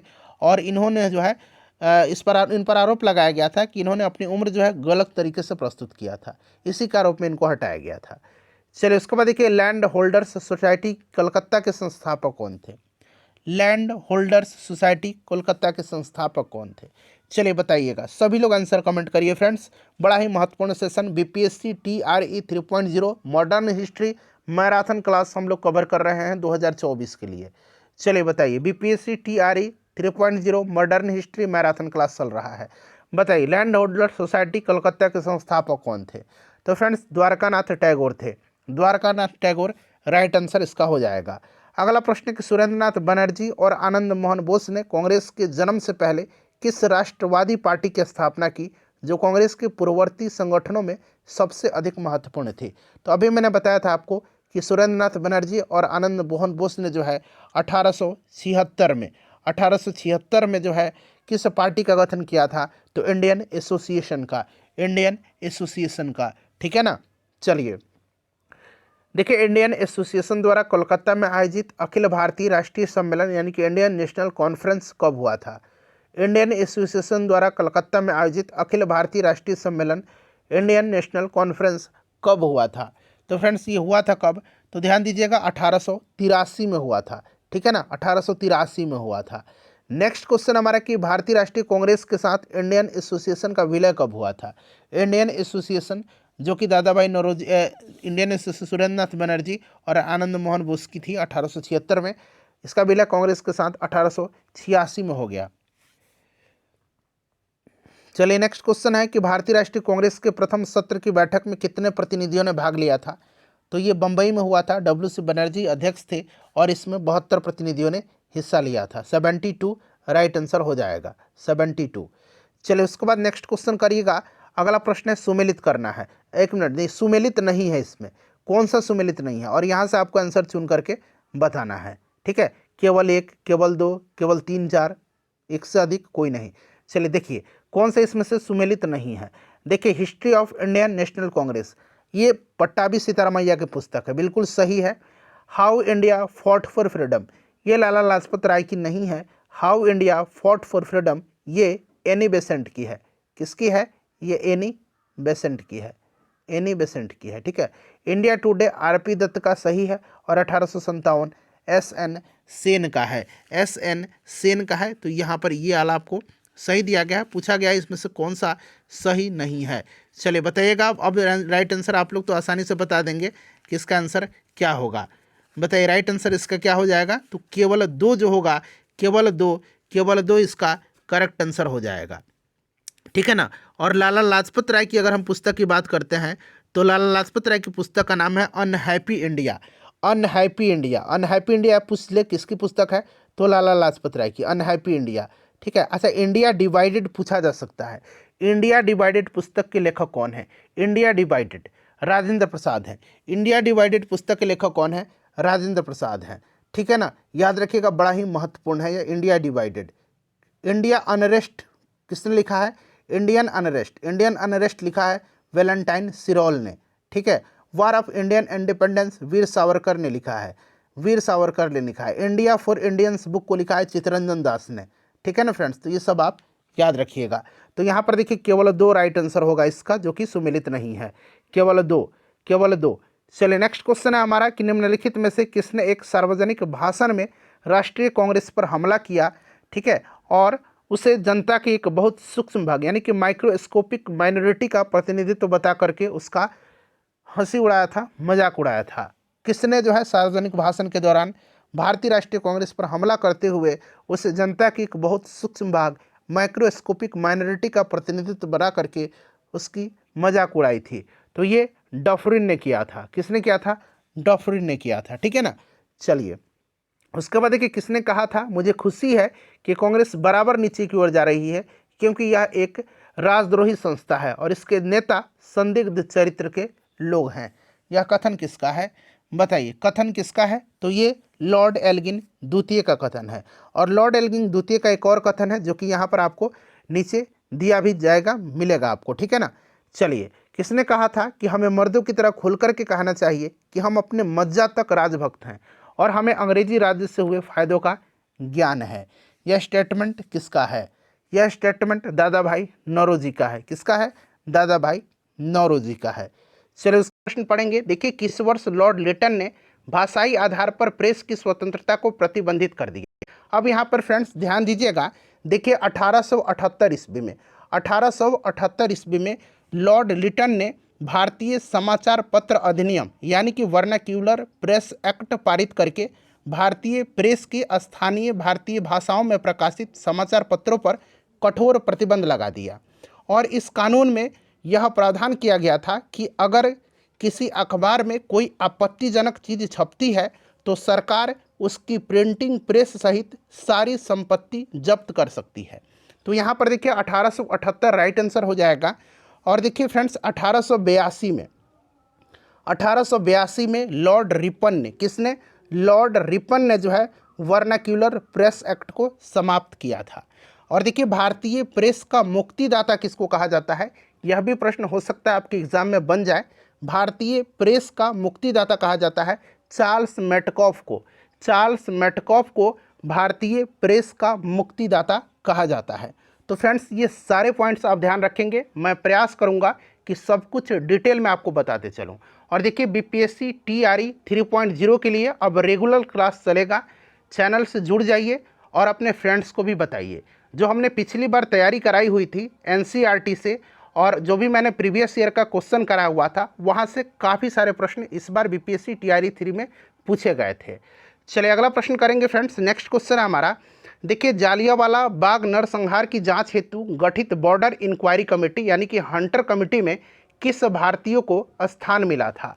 अच्छा देखिए जालियांवाला बाग नरसंहार जो है यह किस दिन हुआ था, यह भी पूछा गया था। तो बैसाखी के दिन हुआ था, 13 अप्रैल 1919 की यह घटना है। डेट सहित आपको याद रखना है 13 अप्रैल 1919 को, ठीक है ना। जालियांवाला बाग हत्याकांड की जांच के लिए सरकार ने लॉर्ड हंटर की अध्यक्षता में एक कमेटी का गठन किया था। किसकी अध्यक्षता में? लॉर्ड हंटर की अध्यक्षता में, जिसको कि हंटर कमेटी कहा जाता है। और इस कमेटी में 5 अंग्रेज और 3 भारतीय सदस्य थे। 5 अंग्रेज थे और 3 भारतीय सदस्य थे। ध्यान रखिएगा इन 3 भारतीय सदस्यों में सर चिमनलाल सीतलवाड़, साहबजादा सुल्तान अहमद खान और पंडित जगत नारायण थे। तो यहाँ पर देखिएगा सुल्तान अहमद खान, सर चिमनलाल, हरिलाल सीतलवाड़ और पंडित जगत नारायण, ये तीनों थे। इसलिए ऑप्शन डी राइट आंसर हो जाएगा, एक से अधिक। अच्छा फिर कांग्रेस ने जो है जालियांवाला बाग हत्याकांड की जांच के लिए मदन मोहन मालवीय के नेतृत्व में एक आयोग नियुक्त किया था और इसके अन्य सदस्यों में मोतीलाल नेहरू और महात्मा गांधी जी भी थे। तो ये भी पॉइंट इंपॉर्टेंट है आपके एग्जाम के दृष्टिकोण से। कांग्रेस ने जालियांवाला बाग हत्याकांड की जांच के लिए मदन मोहन मालवीय के नेतृत्व में एक आयोग नियुक्त किया था और इसके अन्य सदस्यों में मोतीलाल नेहरू और महात्मा गांधी जी भी थे, ठीक है ना। चलिए फ्रेंड्स एक बार सभी लोग प्लीज़ सेशन को लाइक कर दीजिए। देखिए नेक्स्ट क्वेश्चन है कि प्रसिद्ध क्रांतिकारी नेता चंद्रशेखर आज़ाद के अनुरोध पर किसने द फिलॉसफी ऑफ बॉम्ब यानी कि बम का दर्शन नामक पुस्तक लिखी है? ये प्रश्न ऑलरेडी मैंने आपको कराया हुआ था। द फिलॉसफी ऑफ बॉम्ब के लेखक कौन है? तो फ्रेंड्स इसको लिखा है किसने? भगवती चरण वोहरा ने लिखा था। ऑप्शन नंबर यहाँ पर सी, जिन्होंने भी दिया है उनका बिल्कुल करेक्ट आंसर है। चलिए नेक्स्ट क्वेश्चन है हमारा और एनसीईआरटी से कल मैं क्लासेज स्टार्ट कर रहा हूँ। History, geography, polity, science class 6 to 12 के लिए, ठीक है ना। चलिए देखिए अगला प्रश्न है कि कामागाटा मारू क्या था। यहाँ पर क्या बना लीजिएगा, ये टाइपिंग एरर है। कामागाटा मारू क्या था। चलिए सभी लोग आंसर कमेंट करिएगा। देखिए कामागाटा मारू जो था यह एक जापानी जहाज़ था और इस जापानी जहाज़ को 1914 में 1914 में जो है 1940 में किसने जो है किराए पर लिया था। तो याद रखेंगे बाबा गुरुदत्त सिंह ने, बाबा गुरुदत्त सिंह ने जो है इसको किराए पर लिया था। क्लियर ना। और जब यह जहाज़ जो है बजबज नामक बंदरगाह जो कि आपका पश्चिम बंगाल में पड़ेगा, वहाँ पर जब पहुँचा था बजबज पर, तब उसकी तलाशी ली गई थी और वहाँ पर जो है थोड़ा बहुत संघर्ष भी हुआ था और इसमें 18 यात्री लगभग मारे गए थे और लगभग 25 यात्री घायल भी हुए थे। तो याद रखिएगा कामागाटा मारू क्या था, तो यह एक जहाज़ था, ठीक है। और किराए पर किसने लिया था, तो बाबा गुरुदत्त सिंह ने लिया था। ये भी प्रश्न बन सकता है। चलिए फ्रेंड्स अगला प्रश्न करेंगे अब हम लोग कि जालियांवाला बाग नृशंस हत्याकांड किस दिन हुआ था। दिन देखिए पूछा गया है, डेट अगर आपसे पूछा जाए तो 13 अप्रैल 1919 की यह घटना है, जैसे कि मैंने आपको अभी बताया है। और यहाँ पर दिन पूछा गया है, तो दिन कौन सा है, तो वैसाखी के दिन यह हुआ था। किस दिन हुआ था, वैसाखी के दिन हुआ था, ठीक है। चलिए उसके बाद नेक्स्ट क्वेश्चन है कि आत्मसम्मान आंदोलन के पुरोधा कौन थे। आत्मसम्मान आंदोलन के पुरोधा कौन थे। चलिए सभी लोग आंसर कमेंट करिएगा कि आत्मसम्मान आंदोलन के पुरोधा कौन थे। आत्मसम्मान आंदोलन एक गतिशील सामाजिक आंदोलन था जिसका उद्देश्य समकालीन हिंदू सामाजिक व्यवस्था को जाति, धर्म और ईश्वरीय आस्था के बिना एक नए समग्र एवं तर्कसंगत समाज में परिवर्तित करना था। ईवी रामास्वामी नाइकर के द्वारा वर्ष 1925 में रामास्वामी नाइकर के द्वारा 1925 में आत्मसम्मान आंदोलन की शुरुआत तमिलनाडु में की गई थी। यह एक समतावादी आंदोलन था जिसने ब्राह्मणवादी आधिपत्य को तोड़ने का कार्य किया था और समाज में पिछड़े वर्गों और महिलाओं के लिए समान अधिकारों तथा तेलुगु, तमिल, कन्नड़ और मलयालम आदि द्रविड़ भाषाओं के पुनरुत्थान पर जोर दिया था। तो ये आपका ईवी रामास्वामी नाइकर राइट आंसर हो जाएगा। चलिए फ्रेंड्स नेक्स्ट क्वेश्चन है हमारा कि 1873 में रचित पुस्तक गुलामगिरी किस धारणा को निष्प्रभावी करती है। अच्छा गुलामगिरी जो है इसको लिखा किसने है। गुलामगिरी को लिखा है ज्योतिबा फूले ने। महात्मा ज्योतिबा फूले ने इसको मराठी में लिखा था। किस भाषा में, तो मराठी में लिखा था, ठीक है ना फ्रेंड्स। और इसमें जाति व्यवस्था की आलोचना करने के लिए 16 भाग के निबंध और 4 गीतात्मक पदों का प्रयोग किया गया है। तो यहाँ पर देखिए निम्न जातीय विभेद यहाँ पर राइट आंसर हो जाएगा। नेक्स्ट क्वेश्चन करेंगे हम लोग कि हिंदुस्तान स्टैंडर्ड किसका समाचार पत्र है। अब यहाँ पर ध्यान दीजिएगा, एक है हिंदुस्तान टाइम्स, हिंदुस्तान टाइम्स है, और एक केवल हिंदुस्तान है जो कि मदन मोहन मालवीय जी का है। हिंदुस्तान टाइम्स जो होगा, हिंदुस्तान टाइम्स ये के.एम. पनिकर का है, यहाँ पर देखिए। और हिंदुस्तान स्टैंडर्ड जो है यह आपका सच्चिदानंद सिन्हा होगा, ऑप्शन बी राइट आंसर हो जाएगा। अच्छा अल हिलाल और अल बलग अबुल कलाम आज़ाद जी की है, ऑलरेडी मैंने आपको बताया था। सोम प्रकाश किसकी है, सोम प्रकाश ईश्वर चंद्र विद्यासागर की है। ये भी आप साथ साथ ध्यान रखेंगे, मैं बिल्कुल आपका समय वेस्ट नहीं करूंगा। चलिए नेक्स्ट क्वेश्चन है कि महात्मा गांधी ने चंपारण यात्रा किस वर्ष में किया था। महात्मा गांधी जी ने चंपारण यात्रा किस वर्ष में किया था। सिंपल सा क्वेश्चन है, सभी लोग इसका आंसर कमेंट करके बताइए। महात्मा गांधी जी ने चंपारण यात्रा किस वर्ष में किया था, तो 1917 में किया था, ठीक है ना। 1917 में किया था, आपको याद होगा फ्रेंड्स, काफ़ी इंपॉर्टेंट क्वेश्चन है। 1917 में इन्होंने चंपारण सत्याग्रह स्टार्ट किया था। राजकुमार शुक्ल जी 1916 में लखनऊ अधिवेशन में गांधी जी से मिले थे और गांधी जी की तरफ यहाँ की जो नील कृषक थे चंपारण के, उनकी दुर्दशा की तरफ महात्मा गांधी जी का ध्यान आकृष्ट किया था और उनको चंपारण आने का निमंत्रण किया था और उन्होंने निमंत्रण स्वीकार करते हुए 1917 में चंपारण की यात्रा किया था। चंपारण का जो मुद्दा था, जो नील किसानों का, यह आपका उठा था लखनऊ अधिवेशन में, ठीक है ना, इसे भी आप ध्यान रखेंगे। चलिए 1942 में किसने भारत छोड़ो आंदोलन का आह्वान किया था। 1942 में किसने भारत छोड़ो आंदोलन का आह्वान किया था। चलिए सभी लोग इसका आंसर कमेंट करिएगा। देखिए 8 अगस्त 1942 को महात्मा गांधी जी ने ब्रिटिश शासन को समाप्त करने का आह्वान किया और मुंबई में अखिल भारतीय कांग्रेस कमेटी के सत्र में भारत छोड़ो आंदोलन शुरू किया था। गांधी जी ने ग्वालियर टैंक मैदान में अपने भाषण में करो या मरो का आह्वान किया था, जिसे अब अगस्त क्रांति मैदान के नाम से जाना जाता है। और स्वतंत्रता आंदोलन की ग्रैंड ओल्ड लेडी, बड़ा ही इंपॉर्टेंट पॉइंट है, स्वतंत्रता आंदोलन की ग्रैंड ओल्ड लेडी के रूप में लोकप्रिय अरुणा असफ अली को भारत छोड़ो आंदोलन के दौरान मुंबई के ग्वालियर टैंक मैदान में भारतीय ध्वज फहराने के लिए याद किया जाता है। यह भी आप पॉइंट ध्यान रखिएगा। भारत छोड़ो आंदोलन का नारा एक समाजवादी और ट्रेड यूनियनवादी यूसुफ मेहर अली के द्वारा गढ़ा गया था। यह नारा जो था भारत छोड़ो का, यह यूसुफ मेहर अली के द्वारा गढ़ा गया था, ठीक है ना, याद रखिएगा। और मेहर अली जी ने साइमन गो बैक का भी नारा दिया था, इससे भी आप ध्यान रखेंगे, लेकिन आह्वान किया था महात्मा गांधी जी ने, ठीक है ना। चलिए नेक्स्ट क्वेश्चन है कि 1857 के विद्रोह के मध्य नाना साहब ने अपने आप को मुगल सम्राट का क्या घोषित किया था। 1857 के विद्रोह के मध्य में नाना साहब ने अपने आप को मुगल सम्राट का क्या घोषित किया था। चलिए सभी लोग आंसर कमेंट करिएगा। तो फ्रेंड्स इन्होंने पेशवा जो है अपने आप को घोषित किया था। पेशवा यहाँ पर बिल्कुल करेक्ट आंसर होगा, पेशवा राइट आंसर हो जाएगा। चलिए नेक्स्ट क्वेश्चन है कि किसने या किन्होंने गलती से लेफ्टिनेंट यरस्ट की हत्या किया था। देखिए लेफ्टिनेंट यरस्ट और प्लेग कमिश्नर था उस समय, प्लेग कमिश्नर, जो प्लेग बीमारी थी, प्लेग कमिश्नर उस समय रैंड था, ठीक है ना। तो रैंड और यरस्ट की हत्या जो है यह आपके जो चापेकर बंधु थे दामोदर और बालकृष्ण चापेकर, इन्होंने ही किया था। कब किया था? तो 1897, याद रखिएगा, और 1897 में, ठीक है ना। ऑप्शन नंबर यहाँ पर बी राइट आंसर हो जाएगा। अच्छा, मदन लाल ढींगरा ने जो है, मदन लाल ढींगरा ने किसको मारा था, जरा आप लोग मुझे कमेंट करके बताइएगा, ठीक है। चलिए उसके बाद नेक्स्ट क्वेश्चन है हमारा कि किस मुस्लिम स्वतंत्रता सेनानी को भाईचारा एवं एकता दर्शाने हेतु, यहाँ दर्शाने बना लीजिए, इस तरह से दर्शाने हेतु गोल्डन टेम्पल की चाबियाँ सौंपी गई थी। बताइए किस मुस्लिम स्वतंत्रता सेनानी को भाईचारा और एकता दर्शाने हेतु गोल्डन टेम्पल की चाबियाँ सौंपी गई थी, ये कौन थे? बड़ा ही इंपॉर्टेंट क्वेश्चन है, ये सारे के सारे बीपीएससी टीआरई 3.0 में प्रश्न पूछे गए हैं। मॉडर्न हिस्ट्री हम लोग कवर कर रहे हैं, ठीक है ना फ्रेंड्स। तो ये आपके सैफुद्दीन किचलू थे। सैफुद्दीन किचलू आपको याद होगा, डॉक्टर सतपाल और सैफुद्दीन किचलू के विरोध में जो है एक सभा हुई थी और उसी सभा पर जनरल डायर ने गोलियां चलाई थी जालियांवाला बाग में, ठीक है ना, आपको याद होगा।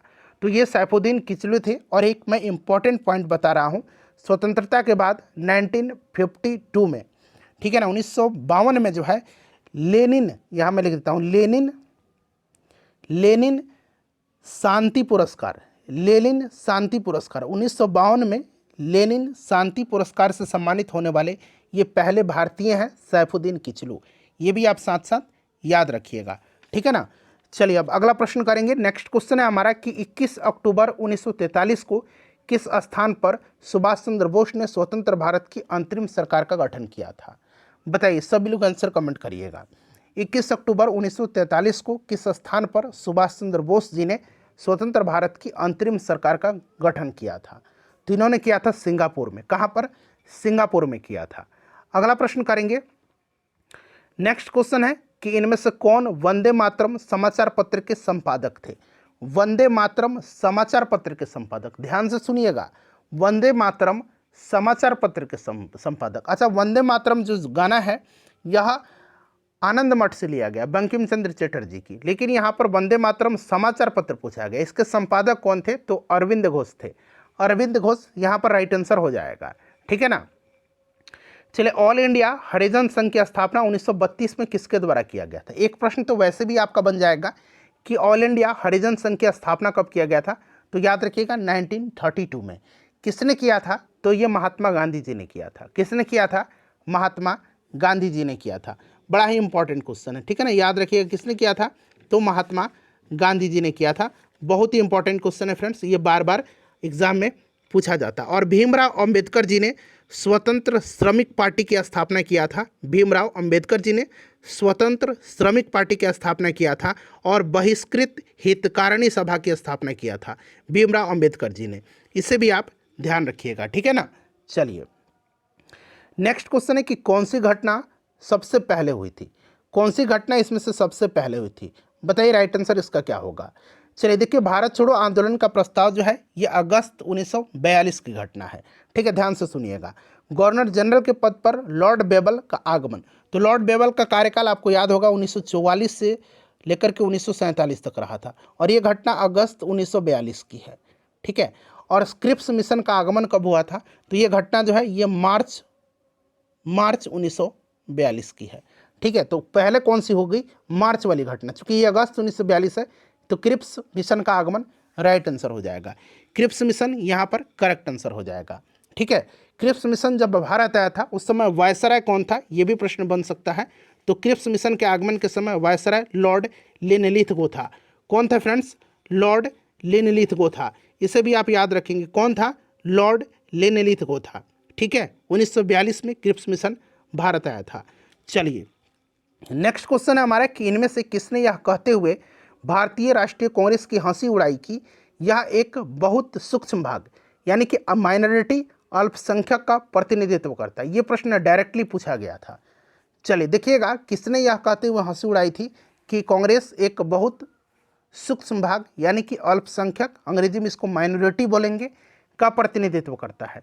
तो ये स्टेटमेंट लॉर्ड डफरिन का था। किसका था, लॉर्ड डफरिन का था। इसी के समय जो है 1885 में भारतीय राष्ट्रीय कांग्रेस की स्थापना भी हुई थी। क्लियर ना। अच्छा, एक स्टेटमेंट कर्जन का है जो बीपीएससी टीआरई में पूछा जा चुका है। यह स्टेटमेंट क्या है कि कांग्रेस अपनी पतन की ओर लड़खड़ा रही है और भारत में रहते हुए मेरी सबसे बड़ी इच्छा यानी कि महत्वाकांक्षाओं में से एक इसमें इसकी शांतिपूर्ण समाप्ति में मैं सहायक बनूं। ये कर्जन का स्टेटमेंट है। ठीक है ना, याद रखिएगा। चलिए अगला प्रश्न हमारा कि मुजफ्फरपुर बम कांड में किसको फांसी की सजा दी गई थी। अच्छा देखिए, मुजफ्फरपुर बम कांड की बात करते हैं तो मुजफ्फरपुर बम कांड के बारे में ध्यान से सुनिएगा। प्रफुल्ल चाकी और खुदीराम बोस थे इसमें सम्मिलित। और देखिए 30 अप्रैल 1908 को मुजफ्फरपुर के जज किंग्सफोर्ड की हत्या का प्रयत्न इन्होंने किया था। किसने, प्रफुल्ल चाकी और खुदीराम बोस ने। गलती से बम जाकर के कैनेडी की गाड़ी पर गिरी थी और जिसमें 2 महिलाओं की मृत्यु हुई थी। प्रफुल्ल चाकी ने जो है आत्महत्या कर लिया था और खुदीराम बोस को जो है फांसी की सजा दी गई थी 11 अगस्त 1908 को। 11 अगस्त 1908 को खुदीराम बोस को फांसी की सजा दिया गया था और प्रफुल्ल चाकी ने जो है आत्महत्या कर लिया था। इन्होंने आत्महत्या कर लिया था। ठीक है, तो यहाँ पर पूछा गया है कि फांसी किसको दी गई थी, तो खुदीराम बोस को। ठीक है, चलिए फ्रेंड्स, उसके बाद देखिएगा कि किस वर्ष बाबू कुंवर सिंह का देहांत हुआ था। बड़ा ही इंपॉर्टेंट क्वेश्चन है। बाबू कुंवर सिंह का जन्म अगर पूछा जाए तो 1777 याद रखिएगा फ्रेंड्स, और इनकी मृत्यु जो हुई थी, इनका देहांत जो हुआ था ये कब हुआ था, तो 1858 में। ठीक है, बिहार में इन्होंने जो है 1857 की क्रांति का नेतृत्व किया था। जगदीशपुर के थे, याद रखिएगा फ्रेंड्स, मैं जहाँ भी रहूँ जगदीशपुर वहीं है, ये स्टेटमेंट इन्हीं का है। ठीक है, चलिए अगला प्रश्न कि युवा बंगाल आंदोलन की स्थापना का श्रेय किसे है। यंग बंगाल मूवमेंट, इसकी स्थापना का श्रेय किसकी है, बताइए राइट आंसर इसका क्या हो जाएगा। तो फ्रेंड्स यह हेनरी विवियन डेरोजियो की है। ऑप्शन नंबर यहाँ पर ए राइट आंसर हो जाएगा। युवा बंगाल आंदोलन की स्थापना हेनरी विवियन डेरोजियो ने किया था। क्लियर ना, याद रखिए किसने किया था, हेनरी विवियन डेरोजियो ने किया था। बड़ा ही इंपॉर्टेंट क्वेश्चन है। चलिए अब अगला प्रश्न करेंगे फ्रेंड्स। नेक्स्ट क्वेश्चन है हमारा कि देखिए किस तिथि को क्लेमेंट एटली ने घोषणा की कि जून 1948 तक ब्रिटिश भारत को छोड़ देंगे, बताइए राइट आंसर इसका क्या हो जाएगा। ब्रिटेन के प्रधानमंत्री क्लेमेंट एटली थे स्वतंत्रता के समय, ये प्रश्न पूछा जाता है। और क्लेमेंट एटली ने जो है हाउस ऑफ कॉमन्स में 20 फरवरी 1947 को घोषणा किया था। 20 फरवरी 1947 को घोषणा किया था कि ब्रिटिश जो है 30 जून 1948 के बाद सत्ता की जिम्मेदारी जो भारतीय लोग हैं उन पर सौंप देंगे। ठीक है फ्रेंड्स, याद रखिएगा, बड़ा ही इंपॉर्टेंट क्वेश्चन है। और देखिए भारतीय स्वतंत्रता विधेयक 4 जुलाई 1947 को संसद में पेश किया गया था। पेश कब किया गया था भारतीय स्वतंत्रता विधेयक को, 4 जुलाई 1947 को। ये भी प्रश्न बनेगा, 4 जुलाई 1947 को। ठीक है, और 18 जुलाई 1947 को, और 18 जुलाई 1947 को इसको अधिनियमित किया गया था। ठीक है, और 15 अगस्त 1947 को भारतीय स्वतंत्रता अधिनियम लागू हुआ था। तो इतने सारे पॉइंट्स मैं आपको बता रहा हूँ। चलिए अगला प्रश्न हमारा कि किस वर्ष बिहार को बंगाल से अलग किया गया था। बिहार जो है बंगाल से अलग कब हुआ था, और बिहार में उड़ीसा भी सम्मिलित था, आपको याद है। देखिए बंगाल का विभाजन 1905 में हुआ था।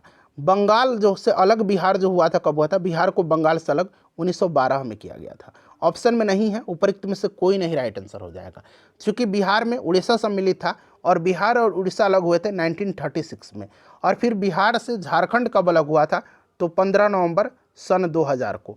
ये सब पॉइंट आप याद रखिएगा।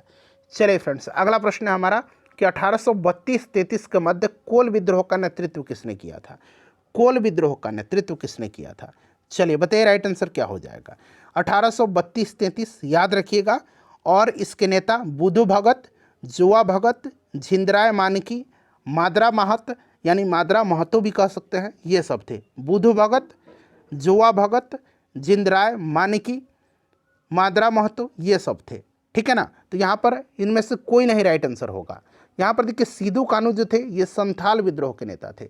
संथाल विद्रोह 1855-56 में हुआ था, ये भी आपको याद भी होगा, ठीक है ना।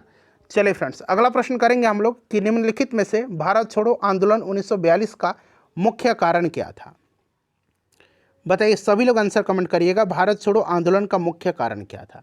देखिए एक तो आपका क्रिप्स मिशन की विफलता थी, ठीक है ना, भारत छोड़ो आंदोलन का कारण, ठीक है। उसके बाद क्या था, उसके बाद जो दूसरा विश्व युद्ध का हानिकारक प्रभाव पड़ा था, दूसरा विश्व युद्ध छिड़ने पर भारत पर काफ़ी प्रभाव पड़ा था, संसाधनों को युद्ध प्रयासों में लगा दिया गया और भारतीय अर्थव्यवस्था पर इसका प्रतिकूल प्रभाव पड़ा था। तो ये आपका दोनों कारण थे, कारण दोनों थे इसके, क्रिप्स मिशन की असफलता भी था और दूसरे विश्व युद्ध के जो हानिकारक प्रभाव थे, प्रतिकूल प्रभाव थे, ये भी था। तो मेरे हिसाब से तो इसका ऑप्शन डी राइट आंसर हो जाएगा, उपरोक्त में से एक से अधिक, ठीक है ना फ्रेंड्स। चलिए उसके बाद नेक्स्ट क्वेश्चन कर लेंगे हम लोग कि किसने भारत में आधुनिक छपाई तकनीक प्रारंभ किया था। चलिए किसने भारत में आधुनिक छपाई तकनीक प्रारंभ किया था, तो फ्रेंड्स ये किसने किया था, पुर्तगालियों ने किया था, पुर्तगालियों ने किया था।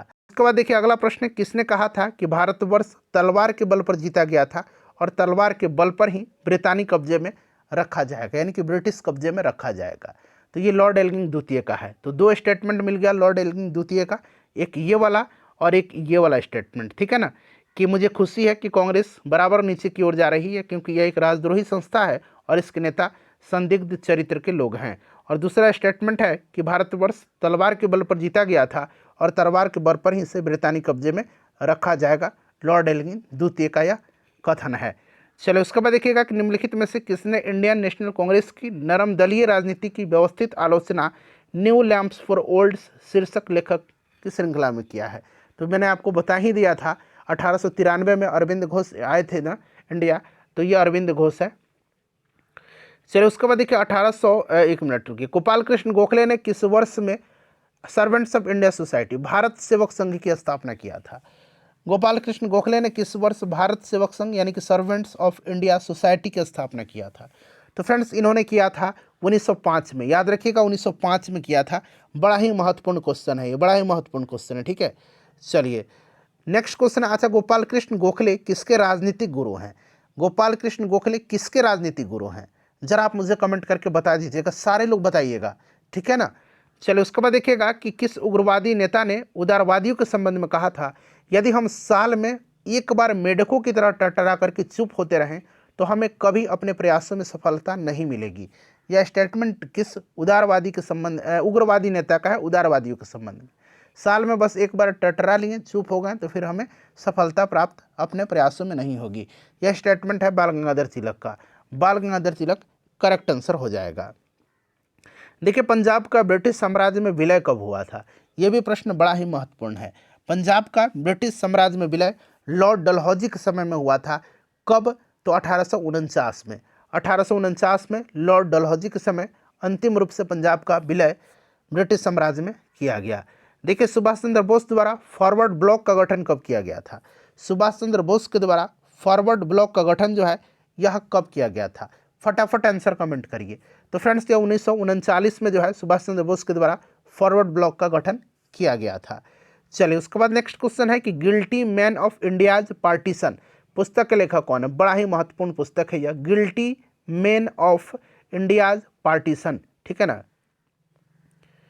Guilty main of India's partition, ठीक है ना, बताइए। तो यह पुस्तक जो है यह किसकी है? राम मनोहर लोहिया की है। क्लियर ना, ध्यान रखिएगा, इंपॉर्टेंट है। चलिए उसके बाद देखिए, Mahatma Gandhi and Bihar some reminiscence पुस्तक लिखी किसने है? ये TRE 2.0 में प्रश्न पूछा गया था, BPSC में भी कई बार पूछा गया है, बिहार SSC में भी पूछ लिया गया था, ठीक है। Mahatma Gandhi and Bihar some reminiscence पुस्तक लिखा किसने है? तो ये डॉक्टर राजेंद्र प्रसाद की पुस्तक है, ध्यान रखिएगा। चलिए उसके बाद देखिएगा कि इनमें से किसने यह लिखा कि कांग्रेस का जन्म एक षड्यंत्र के तहत हुआ, जिसका उद्देश्य था भारत में एक लोकप्रिय जन उभार को पहले से रोकना, और पूंजीवादी नेता इसमें शामिल थे। यह स्टेटमेंट किस? लाइक कर दीजिए जिन्होंने भी लाइक नहीं किया है, और इसको फटाफट एक ग्रुप में, सेशन समाप्त हो रहा है हमारा, ये आखिरी क्वेश्चन है, इसको शेयर कर दीजिएगा। रजनी पाम दत्त का है, RP दत्त का।